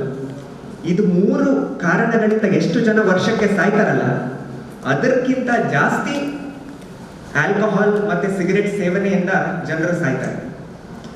ನಾವೀಗ ಕೆಲವರಿಗೆ HIV AIDS ಅಥವಾ TB ಕಾಯಿಲೆ ಬಗ್ಗೆ ಸರಿ ಜ್ಞಾನ ಇರೋದಿಲ್ಲ. ನನ್ನ ಪಕ್ಕದಲ್ಲಿ ಯಾರಾದ್ರೂ ಬಂದ್ಬಿಟ್ಟು ನನಗೆ HIV AIDS ಇದೆ ಅಂತ ಹೇಳಿದ್ರೆ ನನಗೆ ಅದ್ರ ಬಗ್ಗೆ ಗೊತ್ತಿಲ್ಲ ಅಂದ್ರೆ ನಾನು ಸ್ವಲ್ಪ ದೂರದಲ್ಲಿ ಕೂತ್ಕೊಳ್ತೀನಿ ಅಲ್ವಾ? ಯಾರಾದ್ರೂ ಕೆಮ್ತಾ ಇದ್ರೆ ಬಸ್ಸಲ್ಲಿ ಆ ಸೀಟ್ ಬಿಟ್ಟು ಬೇಡ ಬೇಡಪ್ಪ ಸೀಟ್ ಬೇಡ ಅಂತ ಹೇಳಿ ಹೋಗಿ ಹಿಂದ್ಗಡೆ ನಿಂತ್ಕೊಂಡಾದ್ರೂ ನಾವು ಒಂದು 10 ಕಿಲೋಮೀಟರ್ ಟ್ರಾವೆಲ್ ಮಾಡ್ತೀವಿ ಅಲ್ವಾ? ಅದೇ ನಮ್ಮ ಪಕ್ಕದಲ್ಲಿ ಯಾರಾದ್ರೂ ಸಿಗರೇಟ್ ಸೇರ್ತಾ ಇದ್ರೆ ನಾವು ಏನಾದ್ರೂ ಮಾತಾಡ್ತೀವ? ಎಷ್ಟೋ ಸರ್ತಿ ನಾವು ಏನು ಹೇಳೋದೇ ಇಲ್ಲ. ನಮ್ಮ ಪಕ್ಕದಲ್ಲೇ ಯಾರಾದ್ರೂ ಒಬ್ಬ ಕುಡಿದು ಬಿದ್ದಿದ್ದಾನಂದ್ರೆ ಅವನಿಗೆ ಹೋಗಿ ಏನಾದ್ರೂ ನಾವು ಬುದ್ಧಿ ಮಾತು ಹೇಳಲಿಕ್ಕೆ ಹೋಗ್ತೇವೆ? ಸೊ ನಾವು ನಿಜವಾಗ್ಲೂ ಯಾರಾದ್ರೂ ನಿಮ್ಮ ಫ್ರೆಂಡ್ಸು ಅಥವಾ ನಿಮ್ಮ ಸುತ್ತಮುತ್ತಲವ್ರು ಯಾರಾದ್ರೂ ಸ್ಮೋಕ್ ಮಾಡ್ತಾ ಇದ್ದಾರೆ ಅಥವಾ ಯಾರಾದ್ರೂ ಡ್ರಿಂಕ್ಸ್ ಮಾಡ್ತಾ ಇದ್ದಾರೆ ಅವರಿಂದ ಜಾಸ್ತಿ ಹೆದರ್ಬೇಕು. TB, HIV, AIDS ಇದರಿಂದ ಜಾಸ್ತಿ ಜನ ಸಾಯೋದಿಲ್ಲ. ಆಲ್ಕೋಹಾಲ್ ಮತ್ತೆ ಸಿಗರೇಟ್ ಸೇವನೆಯಿಂದ ಜಾಸ್ತಿ ಜನ ಸಾಯ್ತಾರೆ. ಈಗ ನಾನೊಬ್ಬ ಸೈಕ್ಯಾಟ್ರಿಸ್ಟ್, ನಾನು ಬರೀ ನನ್ನ ಹಾಸ್ಪಿಟಲ್ ಅಥವಾ ಕ್ಲಿನಿಕ್ ಅಲ್ಲಿ ಮಾತ್ರ ಪೇಷಂಟ್ಸ್ನ ನೋಡೋದು. ಈಗ ವಿವೇಕ್ ಸರ್ ಹಾಗೆ ಈ ಶ್ರೀ ಧರ್ಮಸ್ಥಳ ಗ್ರಾಮಾಭಿವೃದ್ಧಿ ಯೋಜನೆ ಅವರು ನನಗನ್ಸ್ದಾಗೆ ಹಳ್ಳಿಯಲ್ಲಿ ಹೋಗಿ ಈ ತರ ಅವೇರ್ನೆಸ್ ಪ್ರೋಗ್ರಾಮ್ಸ್ ಮಾಡ್ತಾ ಇದ್ದಾರೆ, ಈ ತರ ಏನು ಮೆಸೇಜ್ಗಳನ್ನ ಕೊಡ್ತಾ ಇದ್ದಾರೆ, ಜನರಲ್ಲಿ ಜಾಗೃತಿಯನ್ನ ಮೂಡಿಸ್ತಾ ಇದ್ದಾರೆ. ಆದ್ರೆ ನಾನು ನನ್ನ ಪೇಷಂಟ್ಸ್ ಒಟ್ಟಿಗೆ ಏನ್ ಮಾತಾಡೋ ಸಮಯದಲ್ಲಿ ಕೆಲವೆಲ್ಲ ಪೇಷಂಟ್ಸ್ ಕೇಳಿರುವ ಪ್ರಶ್ನೆಗಳು ಅಥವಾ ಅವರಲ್ಲಿ ಇರುವ ತಪ್ಪು ಕಲ್ಪನೆಗಳು, ಮಿಸ್ಕನ್ಸೆಪ್ಷನ್ಗಳು, ನಾನು ಅದನ್ನ ಡಿಸ್ಕಸ್ ಮಾಡಿ ನನ್ನ ಭಾಷಣವನ್ನ ಮುಂದುವರಿಸ್ತೀನಿ. ಒಂದು ಏನು ಡೌಟ್ ಬರುತ್ತೆ ಅಂದ್ರೆ, ಹೆಚ್ಚಿಗೆ ಜನರು ಯುವಕರೊಟ್ಟಿಗೆ ಮಾತಾಡುವಾಗ ನನಗೆ ಅವ್ರು ಕೇಳೋ ಪ್ರಶ್ನೆ ಏನಂದ್ರೆ, ನಾನು ಸ್ವಲ್ಪನೇ ಕುಡಿದ್ರೆ ಏನಾಗುತ್ತೆ? ನಾನು ಯಾವಾಗಾದ್ರೂ ಒಂದು ತಿಂಗಳಿಗೆ ಒಂದು ಪಾರ್ಟಿಯಲ್ಲಿ ಮಾತ್ರ ಕುಡಿಯೋದು, ನಾನು ವಾರಕ್ಕೆ ಒಂದ್ಸತಿ ಮಾತ್ರ ಸಿಗರೇಟ್ ಸೇದೋದು, ಅಷ್ಟೇ ಮಾಡ್ಕೊಂಡಿದ್ರೆ ಸಾಕ, ಏನ್ ತೊಂದರೆ ಆಗುತ್ತೆ ಸರ್? ನನಗೇನು ಆರೋಗ್ಯಕ್ಕೆ ಸಮಸ್ಯೆ ಆಗ್ಬಾರ್ದಲ್ಲ? ನೀವು ಹೇಳೋದು ದಿನಾ ಕುಡಿದ್ರೆ, ದಿನಾ ಸಿಗರೇಟ್ ಸೇದಿದ್ರೆ ಏನಾದ್ರೂ ಲಂಗ್ ಕ್ಯಾನ್ಸರ್ ಆಗ್ಬೋದು ಅಲ್ವಾ? ಡ್ರಿಂಕ್ಸಿನ ಆರೋಗ್ಯಕ್ಕೆ ಏನ್ ಪ್ರಾಬ್ಲಮ್ ಆಗುತ್ತೆ ಅಂತ ನಾನು ಕೇಳಿದ್ರೆ ಹೆಚ್ಚಿಗೆ ಜನ ಏನ್ ಹೇಳೋದಂದ್ರೆ ಲಿವರ್ ಹಾಳಾಗ್ತದೆ ಅಂತ ಅಲ್ವಾ? ಲಿವರ್ ಹಾಳಾಗೋದು ಒಂದೇ ಯೋಚನೆ ಬರ್ತದೆ. ಬಟ್ ನಿಮಗ್ ಗೊತ್ತಾ, ಯಾರೆಲ್ಲ ಜನರು ಆತ್ಮಹತ್ಯೆ ಮಾಡ್ಕೊಳ್ತಾರಲ್ಲ, ಆ ಆತ್ಮಹತ್ಯೆ ಮಾಡ್ಕೊಳ್ಳೋರಲ್ಲಿ 35% ಜನ ನಶೆಯಲ್ಲಿ ಮಾಡ್ಕೊಳ್ತಾರೆ, ಕುಡಿದ ಅಮಲಲ್ಲಿ ಮಾಡ್ಕೊಳ್ತಾರೆ, ಅಥವಾ ಗಾಂಜಾ ಈ ತರದ್ದು ವ್ಯಸನಕ್ಕೆ ಬಲಿಯಾದವರು. ಅಥವಾ ಯಾರಿಗಾದ್ರೂ ಅನ್ಫಾರ್ಚುನೇಟ್ಲಿ ಏನಾಗ್ಬೋದು ಗೊತ್ತಾ, ನೀವು ಫಸ್ಟ್ ಟೈಮ್ ಯಾವುದೋ ಒಂದು ಪಾರ್ಟಿಯಲ್ಲಿ ಕುಡ್ದಿರ್ಬೋದು, ಬಟ್ ಆ ಕುಡಿದ ನಶೆಯಲ್ಲಿ ಡ್ರೈವಿಂಗ್ ಮಾಡಿ ಆಕ್ಸಿಡೆಂಟ್ ಅಲ್ಲಿ ಸಾಯ್ಬೋದು. ನಾನು ಎಷ್ಟೋ ಸತಿ ನೋಡಿದ್ದೀನಿ, ಗಾಂಜಾ ಒಂದು ಸತಿ ಸೇವನೆ ಮಾಡಿ ನೆಕ್ಸ್ಟ್ ದಿನದಿಂದನೇ ಅವನಿಗೆ ಭ್ರಮೆ ಆಗ್ಲಿಕ್ಕೆ ಶುರು ಆಗೋದು. ಅಂದ್ರೆ ಯಾರು ಇಲ್ಲ ಅಕ್ಕಪಕ್ಕದಲ್ಲಿ, ಆದ್ರೂ ಕೂಡ ಯಾರೋ ಅವನೊಟ್ಟಿಗೆ ಮಾತಾಡ್ತಿದ್ದಾರೆ ಅಂತ ಅನ್ಸೋದು, ಯಾರೋ ಅವನು ಹಿಂಬಾಲಿಸ್ತಾ ಇದ್ದಾರೆ, ಯಾರೋ ನನ್ನ ಕೊಲೆ ಮಾಡ್ಲಿಕ್ಕೆ ಸಂಚ್ ಮಾಡ್ತಾ ಇದ್ದಾರೆ ಅಂತ. ಒಂದು ಸಿಗರೇಟ್ ಅಲ್ಲಿ ತುಂಬಿಸಿ ಗಾಂಜಾ ಸೇವನೆ ಮಾಡಿ ನೆಕ್ಸ್ಟ್ ದಿನ ಆಸ್ಪತ್ರೆಗೆ ಬಂದಿರೋರು ಜನ ಇದ್ದಾರೆ. ಸೊ ನಾನು ಸ್ವಲ್ಪ ಕುಡಿತೀನಿ, ಯಾವಾಗ್ಲೂ ಒಮ್ಮೆ ತಗೊಳ್ತೀನಿ, ಏನ್ ತೊಂದರೆ ಇದೆ ಅಂತ ಪ್ರಶ್ನೆ ಕೇಳೋರು ಎಚ್ಚೆತ್ಕೊಳ್ಬೇಕು. ಯಾಕಂದ್ರೆ ಆ ಒಂದು ಸತಿ ನೀವೇನು ಆ ಬಾಟ್ಲಿಗೆ ಕೈ ಹಿಡಿತೀರಿ ಅಥವಾ ಒಂದ್ ಸತಿ ಏನ ಗ್ಲಾಸ್ ಹಿಡ್ಕೊಳ್ತೀರಿ, ಒಂದು ಸಿಗರೇಟ್ ಏನು ಎಳೆಯಕ್ಕೆ ನೀವು ಮುಂದಾಗ್ತೀರಿ, ಅದೇ ನಿಮ್ಮ ಜೀವನದ ಏನು ಮುಂದೆ ನಿಮ್ಮ ಜೀವನ ಹಾಳಾಗ್ತಾ ಹೋಗ್ಲಿಕ್ಕೆ, ನಿಮ್ಮ ಆರೋಗ್ಯ ಹಾಳಾಗ್ತಾ ಹೋಗ್ಲಿಕ್ಕೆ ಅದೇ ಒಂದು ಕಾರಣ ಇರ್ಬೋದು. ಆಕ್ಚುಲಿ ರಿಸರ್ಚ್ ಏನ್ ತೋರಿಸಿದೆ ಅಂದ್ರೆ, ಯಾರು ಕುಡಿಲಿಕ್ಕೆ ಶುರು ಮಾಡ್ತಾರಲ್ಲ ಅದರಲ್ಲಿ 10-15% ಜನ ಅಡಿಕ್ಟ್ಗಳಾಗ್ತಾರೆ. ಅದನ್ನ ಆ ಏನು ನಶೆಯ ಪ್ರಾಬ್ಲಮ್ ಇಂದ ಹೊರಗೆ ಬರ್ಲಿಕ್ಕೆ ಅವ್ರಿಗೆ ಕಷ್ಟ ಆಗುತ್ತೆ. ಸೊ ಯಾರಾದ್ರೂ ನಿಮಗೆ ಫಸ್ಟ್ ಟೈಮ್ ನನಗೆ 100% ಗೊತ್ತು, ನಾನು ಕೂಡ ನಿಮ್ಮ ವಯಸ್ಸಲ್ಲಿ ಇದ್ದವನು, ಮುಂದೆ ಕಾಲೇಜ್ ಓದಿ MBBS ಓದಿ MD ಓದಿ ಬಂದಿದ್ದೀನಿ.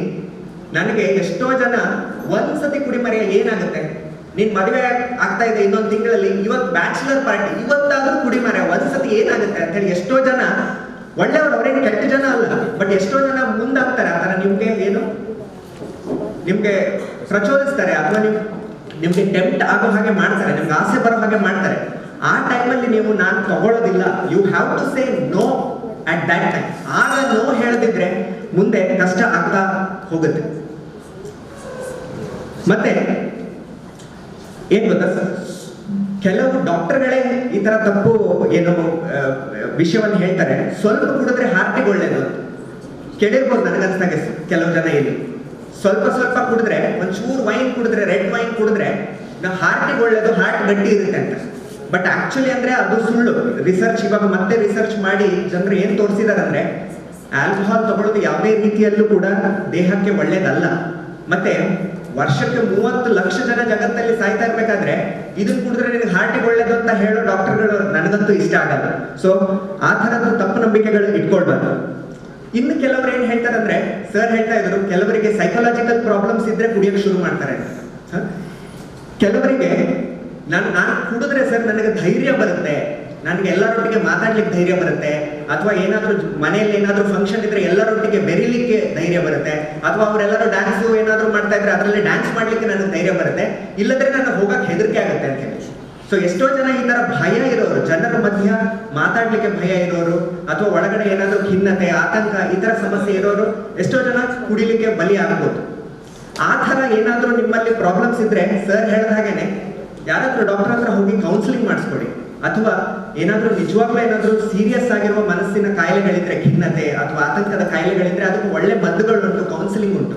ಆ ಥರದ್ದು ದಾರಿ ಹಿಡಿಬೇಕು ಹೊರತು ನನಗೆ ಔಷಧಿ ಮಾಡ್ಕೊಳ್ತೀನಿ ಅಂತ ಕುಡಿದ್ರೆ, ಸಿಗರೇಟ್ ಸೇವನೆ ಮಾಡಿದ್ರೆ ಅದು ನಮ್ಮ ಆರೋಗ್ಯಕ್ಕೆ ತುಂಬಾ ಹಾನಿ ಮಾಡ್ತದೆ. ಮತ್ತೆ ಇನ್ನು ಕೆಲವರು ಏನು ಕಾರಣ ಕೊಡ್ತಾರೆ ಅಂದ್ರೆ, ನಾನು ದಿನ ಇಡೀ ತುಂಬಾ ಕೆಲಸ ಮಾಡ್ಕೊಂಡು ಬರ್ತೀನಿ, ನನ್ಗೆ ತುಂಬಾ ಸುಸ್ತಾಗಿರುತ್ತೆ ಸರ್, ಸುಸ್ತಾಗಿರೋ ಕಾರಣದಿಂದ ನಾನು ಸ್ವಲ್ಪ ಕುಡಿತೀನಿ, ಅಥವಾ ನನಗೆ ಕುಡಿದಿದ್ರೆ ನಿದ್ರೆ ಬರೋದಿಲ್ಲ ಅಂತ. ಈ ತರ ಹೇಳೋ ವ್ಯಕ್ತಿಗಳಿಗೆ ಹೆಚ್ಚಾಗಿ ಏನು ಪ್ರಾಬ್ಲಮ್ ಇರುತ್ತೆ ಅಂದ್ರೆ, ಅವರು ಕುಡಿಯೋಕೆ ಏನು ಶುರು ಮಾಡಿರ್ತಾರಲ್ಲ, ಆ ಕುಡಿತಕ್ಕೆ ಅವರು ಅಡಿಕ್ಟ್ ಆಗಿಬಿಟ್ಟಿರ್ತಾರೆ ಆಲ್ರೆಡಿ. ಇವಾಗ ಯಾವುದೇ ವ್ಯಕ್ತಿ ಕುಡಿತಕ್ಕೆ ಅಥವಾ ಸಿಗರೇಟ್ ಸೇವನೆಗೆ ಅಡಿಕ್ಟ್ ಆದ್ರೆ ಅದರ ಲಕ್ಷಣಗಳು ಹೇಗಿರುತ್ತಂದ್ರೆ, ನಿಮ್ಗೆ ದಿನಗಳು ಹೋದ ಹಾಗೇನೆ ಜಾಸ್ತಿ ಪ್ರಮಾಣದಲ್ಲಿ ಉಪಯೋಗ ಮಾಡ್ಬೇಕಾಗುತ್ತೆ. ಈಗ ಮೊದಲು ಒಬ್ಬನಿಗೆ 30 ml ವಿಸ್ಕಿ ಕುಡಿದು ಖುಷಿ ಆಗ್ತಾ ಇದೆ ಅಂತಾದ್ರೆ 5-6 ತಿಂಗಳು ಅವನು ಅದನ್ನ ಕುಡಿದ್ರೆ ಅವನಿಗೆ 30 ml ಅಲ್ಲಿ ಖುಷಿ ಸಿಗುವುದಿಲ್ಲ, ಅವಾಗ ಅವನು 60 ml ಕುಡಿಬೇಕಾಗುತ್ತೆ. ಹೀಗೆ ಕೆಲವು 5-6 ವರ್ಷದ ಟೈಮಲ್ಲಿ 30 ml ಇಂದ ಶುರು ಮಾಡಿದವನು 1 ಬಾಟಲ್ 2 ಬಾಟಲ್ ವರೆಗೂ ಕುಡಿಯೋದಕ್ಕೆ ಬಂದು ನಿಲ್ಬೋದು. ಸೊ ಅಷ್ಟು ಕುಡಿದ್ರೆ ಡೆಫಿನೆಟ್ಲಿ ನಮ್ಮ ಆರೋಗ್ಯಕ್ಕೆ ಹಾನಿ ಆಗೋದು ತಪ್ಪಿದ್ದಲ್ಲ. ಇನ್ನೊಂದು ಏನು ಲಕ್ಷಣ ಅಂದ್ರೆ, ಯಾರು ಚಟಕ್ಕೆ ಬಲಿಯಾಗಿದ್ದಾರೆ ಅಥವಾ ಅಡಿಕ್ಟ್ ಆಗಿದ್ದಾರೆ, ಇನ್ನೊಂದು ಏನು ಲಕ್ಷಣ ಅಂದ್ರೆ, ಯಾವಾಗ ನಾವು ಕುಡಿಯೋದಿಲ್ಲ, ಯಾವಾಗ ಒಂದು ದಿನ ನಾವು ಕುಡಿಯೋದು ಬಿಟ್ರೆ, ಅಥವಾ ಯಾವಾಗಾದ್ರೂ ಒಂದು 2-3 ಗಂಟೆ ನಾವು ಸಿಗರೇಟ್ ಸೇದದಿದ್ರೆ ನಮ್ಮ ದೇಹದಲ್ಲಿ ಕೆಲವೆಲ್ಲ ಪ್ರಾಬ್ಲಮ್ ಶುರು ಆಗುತ್ತೆ. ಏನ್ ಪ್ರಾಬ್ಲಮ್ ಶುರು ಆಗುತ್ತೆ? ಗಾಬರಿ ಆಗೋದು, ಕೈಕಾಲು ನಡುಗೋದು, ನಿದ್ರೆ ಇಲ್ಲದೆ ಇರೋದು, ಸುಸ್ತು ಅನ್ಸೋದು, ಕೆಲಸ ಮಾಡಕ್ ಆಸಕ್ತಿ ಇಲ್ದಂಗೆ ಅನ್ಸೋದು, ಈ ತರ ಎಲ್ಲ ಪ್ರಾಬ್ಲಮ್ಸ್ ಆಗಕ್ಕೆ ಶುರು ಆಗುತ್ತೆ. ಅದಕ್ಕೆ ನಾವು ವಿಡ್ರಾಲ್ ಸಿಂಪ್ಟಮ್ಸ್ ಅಂತ ಹೇಳ್ತೀವಿ. ಏನಾಗುತ್ತಂದ್ರೆ, ಈ ಹೇಳ್ತಾರಲ್ಲ, ನನಗೆ ನಿದ್ರೆ ಬರಲ್ಲ ಅದಕ್ಕೆ ಕುಡಿತೀನಿ, ನನಗೆ ಸುಸ್ತಾಗುತ್ತೆ ಅದಕ್ಕೆ ಕುಡಿತೀನಿ, ನನಗೆ ಧೈರ್ಯ ಬರಲ್ಲ, ನನಗೆ ಕೈ ನಡುಗುತ್ತೆ ಸರ್, ಬೆಳಿಗ್ಗೆ ಕೆಲಸ ಮಾಡೋಕ್ಕಾಗಲ್ಲ ಅದಕ್ಕೆ ಕುಡ್ಕೊಂಡು ಹೋಗ್ತೀನಿ. ಇದೆಲ್ಲ ಇವಾಗ ಕುಡಿಯೋಕೆ ಶುರು ಮಾಡಿರೋ ಕಾರಣದಿಂದನೇ, ಅಡಿಕ್ಟ್ ಆಗಿರೋ ಕಾರಣದಿಂದ ಈ ಪ್ರಾಬ್ಲಮ್ ಶುರು ಆಗಿದೆ. ಹಾಗಾಗಿ ಕುಡಿಯೋದು ಶುರುನೇ ಮಾಡದಿದ್ರೆ ಈ ಥರದ್ದೇನು ಸಮಸ್ಯೆಗಳೇ ಬರೋದಿಲ್ಲ. ಮತ್ತೆ ನಾನು ಆಲ್ರೆಡಿ ಹೇಳಿದ್ನಲ್ಲ, ನಮ್ಗೆಲ್ಲರಿಗೂ ಏನ್ ಗೊತ್ತಂದ್ರೆ ಲಿವರ್ ಹಾಳಾಗ್ತದೆ ಕುಡಿಯೋದ್ರಿಂದ ಅಂತ. ಬಟ್ ನಿಮ್ಗೆಲ್ಲ ಗೊತ್ತಾ, 33% 33% ಹಾರ್ಟ್ ಅಟ್ಯಾಕ್ಸ್ ಏನಾಗುತ್ತೆ, ಮತ್ತೆ ಸ್ಟ್ರೋಕ್ಗಳು ಅಂದ್ರೆ ಮಿದುಳಲ್ಲಿ ರಕ್ತದ ಇದಾಗಿ ಸ್ರಾವ ಆಗ್ಬಿಟ್ಟು ಸ್ಟ್ರೋಕ್ ಆಗೋದು. ಹಾರ್ಟ್ ಅಟ್ಯಾಕ್ ಮತ್ತೆ strokes, 33% of heart attacks and strokes are caused by alcohol and smoking. ನಮ್ಗೆಲ್ಲರಿಗೂ ನಮ್ಮ ಸಮಾಜದಲ್ಲಿ ಅಥವಾ ನಮ್ಮ ಜನರ ಮಧ್ಯೆ ನನಗೊಂದು ಹೆಸರು ಇರ್ಬೇಕು, ಪಾಪ್ಯುಲರ್ ಆಗ್ಬೇಕು. ಈ 3 ಆಸೆಗಳು ಎಲ್ಲರಿಗೂ ಇರುತ್ತ? ಈ ಏಜ್ ಅಲ್ಲಿ ಎಲ್ಲರಿಗೂ ಈ 3 ಆಸೆಗಳು ಇದೆಯಾ? ಹೌದಲ್ಲ? ಬಟ್ ಕುಡಿತ ಅಥವಾ ಬೇರೆ ಸಿಗರೇಟ್ ಸೇರೋದು, ಈ ತರ ಮದ್ಯ ವ್ಯಸನದಿಂದ ಏನಾಗುತ್ತಂದ್ರೆ, ಈ 3 ನಿಮ್ಮ ಆಸೆಗಳು ಏನು ಹುಟ್ಟೋದ್ರ ಮುಂಚೆನೆ ಸತ್ತೋಗ್ಬಿಡ್ಬೋದು. ಯಾಕಂದ್ರೆ ಸಿಗರೇಟ್ ಸೇದೋದ್ರಿಂದ ತೋರಿಸಲಾಗಿದೆ, ವಯಸ್ಸಿನ ಲಕ್ಷಣಗಳು ಬೇಗ ಕಾಣಿಸ್ಕೊಳ್ಳೋಕೆ ಶುರು ಆಗುತ್ತೆ. ಮುಖದಲ್ಲಿ, ದೇಹದಲ್ಲಿ ವಯಸ್ಸಿನ ಲಕ್ಷಣಗಳು ಬೇಗ ಕಾಣಿಸ್ಕೊಳ್ಳೋಕೆ ಶುರು ಆಗುತ್ತೆ.